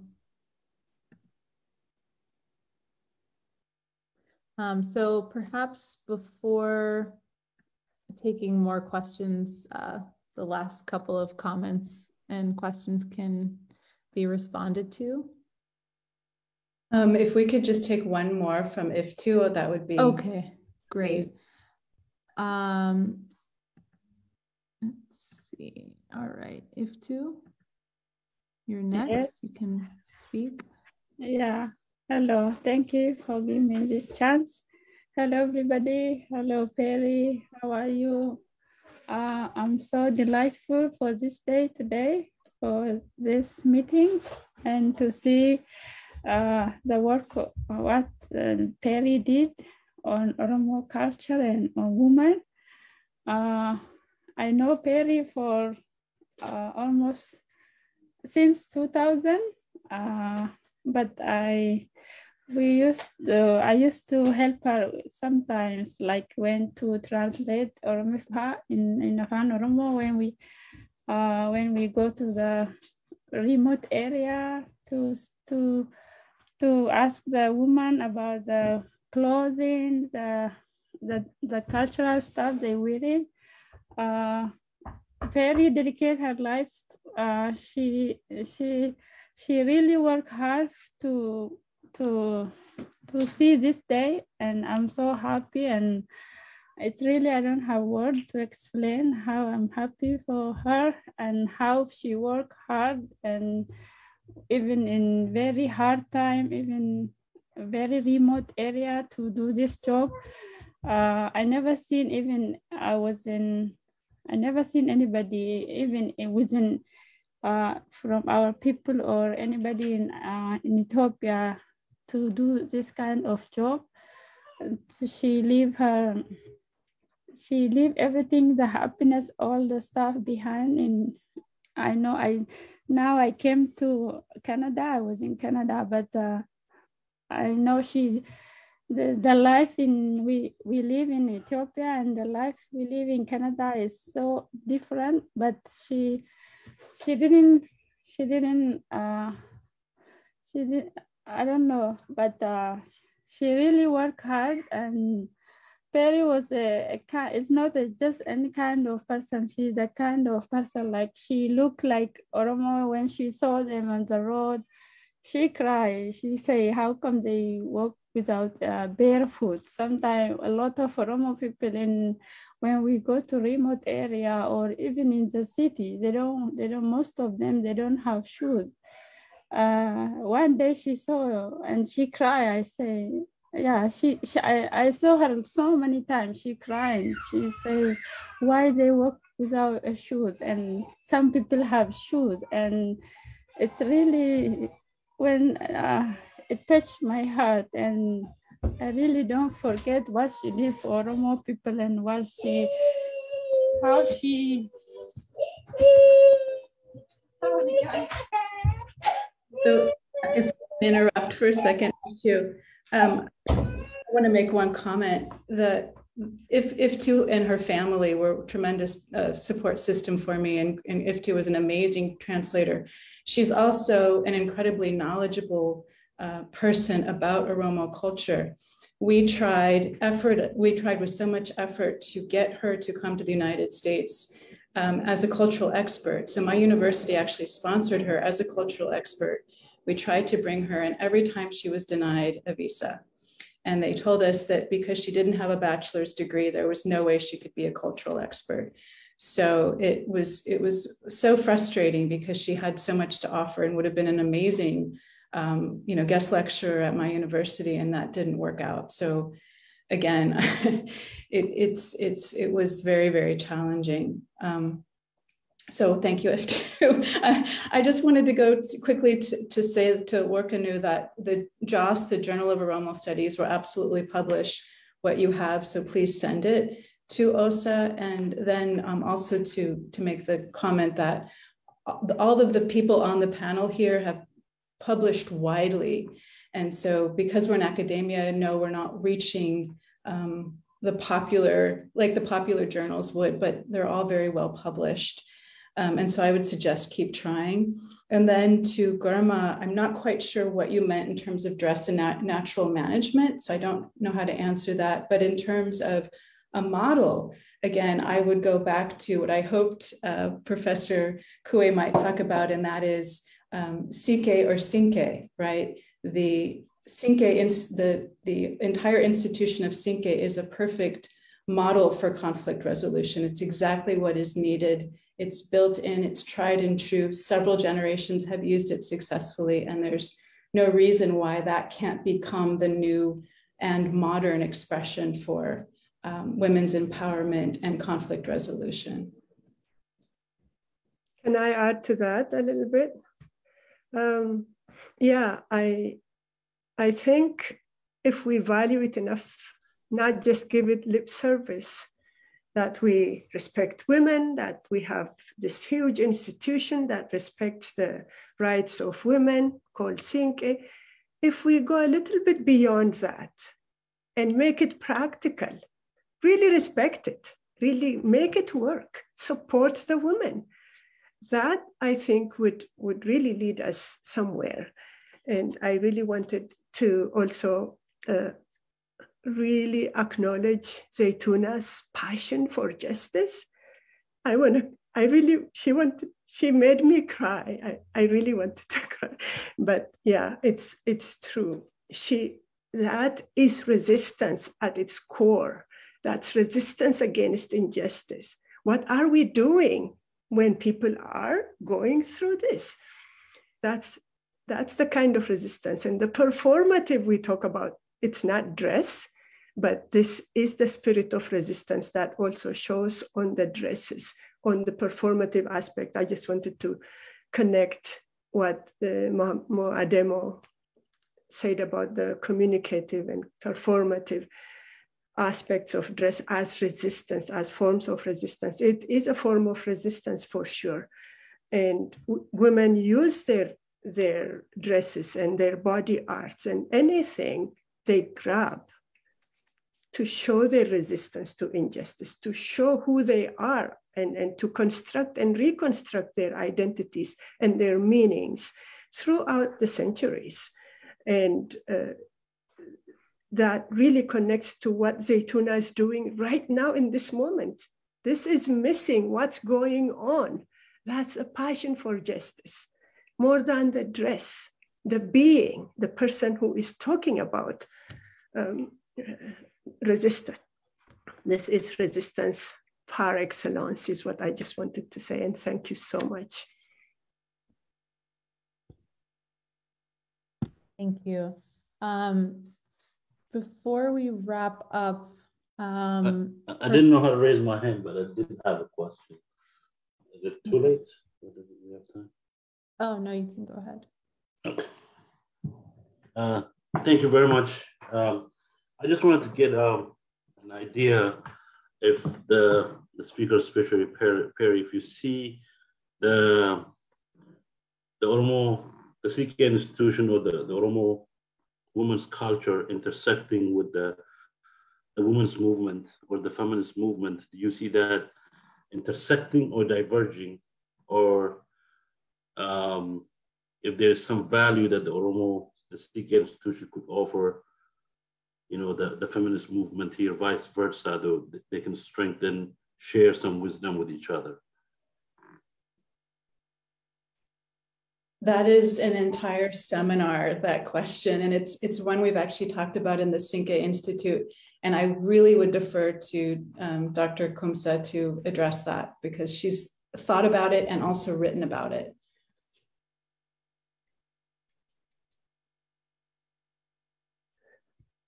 Okay, thank you so much. But you could also say a few words about it, because we did talk. Okay, but the Sinke institution, I think, of Oromo women, I think it's a perfect model for conflict resolution, for justice, for struggles against injustice, and all of that. I think within the broader feminist movement, the more emancipatory project of the feminist movement, I think it could be a real model. And our younger generations of women have also picked up on that. I think Marartu would know about that as well. So I think it could be a platform where other, not just feminist movements for social justice, but also other oppressed people's movement for social justice can share ideas and share thoughts and experiences. We at the Sinke Institute, we're trying to bring together indigenous peoples of the various parts of the world. I don't know if any of them were able to join us today, but a couple of them wanted to join us, but because of that hostile disruption at the beginning, they may have been turned away. But we're trying to create a space where not just indigenous, but all oppressed peoples of the world could share strategies of resistance, strategies of a movement, a struggle for justice. So I think it could be, for sure, a model. And actually, Peri continues to remind us, this is a model. We have a model to share with the world. Just like Gada, you know, we share it with the world. We have something to contribute to the world, movements and struggles for justice. So this is a huge contribution. And maybe we will continue on that path at the Cinque Institute. Thank you, Peri. Thank you so much. This has really been a very interesting and insightful discussion. Before we wrap up, do any of the panelists have any final remarks they wanted to make?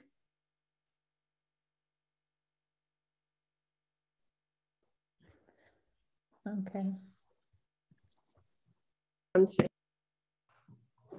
Earlier, I would like to say one more thing, please.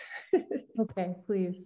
Yeah, it's about the next generation taking it from us. I shouldn't have been a panelist on this forum today if the younger generation could have taken on. And I'm done. I'm retired, and I don't know what I did wrong, but people haven't picked up the gender issue, the Cinque issue. I really would have liked a younger one like Amaro and Mararo to sit here on this panel today instead of me. So I would really invite younger people. This is a very important issue that needs to be addressed. It's an issue that has never been addressed adequately. I think, yeah, I just wanted to invite everybody, like the younger generation of women, to pick up the Cinque, join the Cinque Institute, and let's move forward. Take it on. It's the old people can't come to every panel every single time. So yeah, take it on before I drop and die right now. Take it on, okay? Thank you so much. Thank you. Thank you all so much. And again, I just wanted to encourage everyone to check out this book, and I'll put the links again in the chat here for those of you who are in the Zoom, and for anyone who's not here in the Zoom room and is watching it live streamed on Facebook or YouTube. This is the book. You can find it on Amazon, and it's definitely worth your time. Thank you, Dr. Peri Klemm, for authoring it, and to all of our panelists for a really wonderful discussion.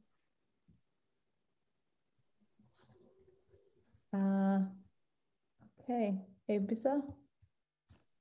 So much. All right. Thank you. That was really exciting. I have to go back and listen to it myself to digest some of the wisdom that you guys have dispensed. And Dr. Kwekumsa also made a call to the next generation. So I hope they will listen to her and take up the Cinque institution. Thank you so much. It was a pleasure listening to being engaged in this panel. Just a quick update. The panel that was supposed to follow the role of Oromo revolutionary singers from Noah Governor to that panel is moved to the 3:30 mark because of some schedule, and they're running, one of the panelists is running behind. So I would ask the panelists in that group to remain after this session, and we'll take it up then. Thank you so much. And so we'll move to the next panelist. I'm trying to figure out that.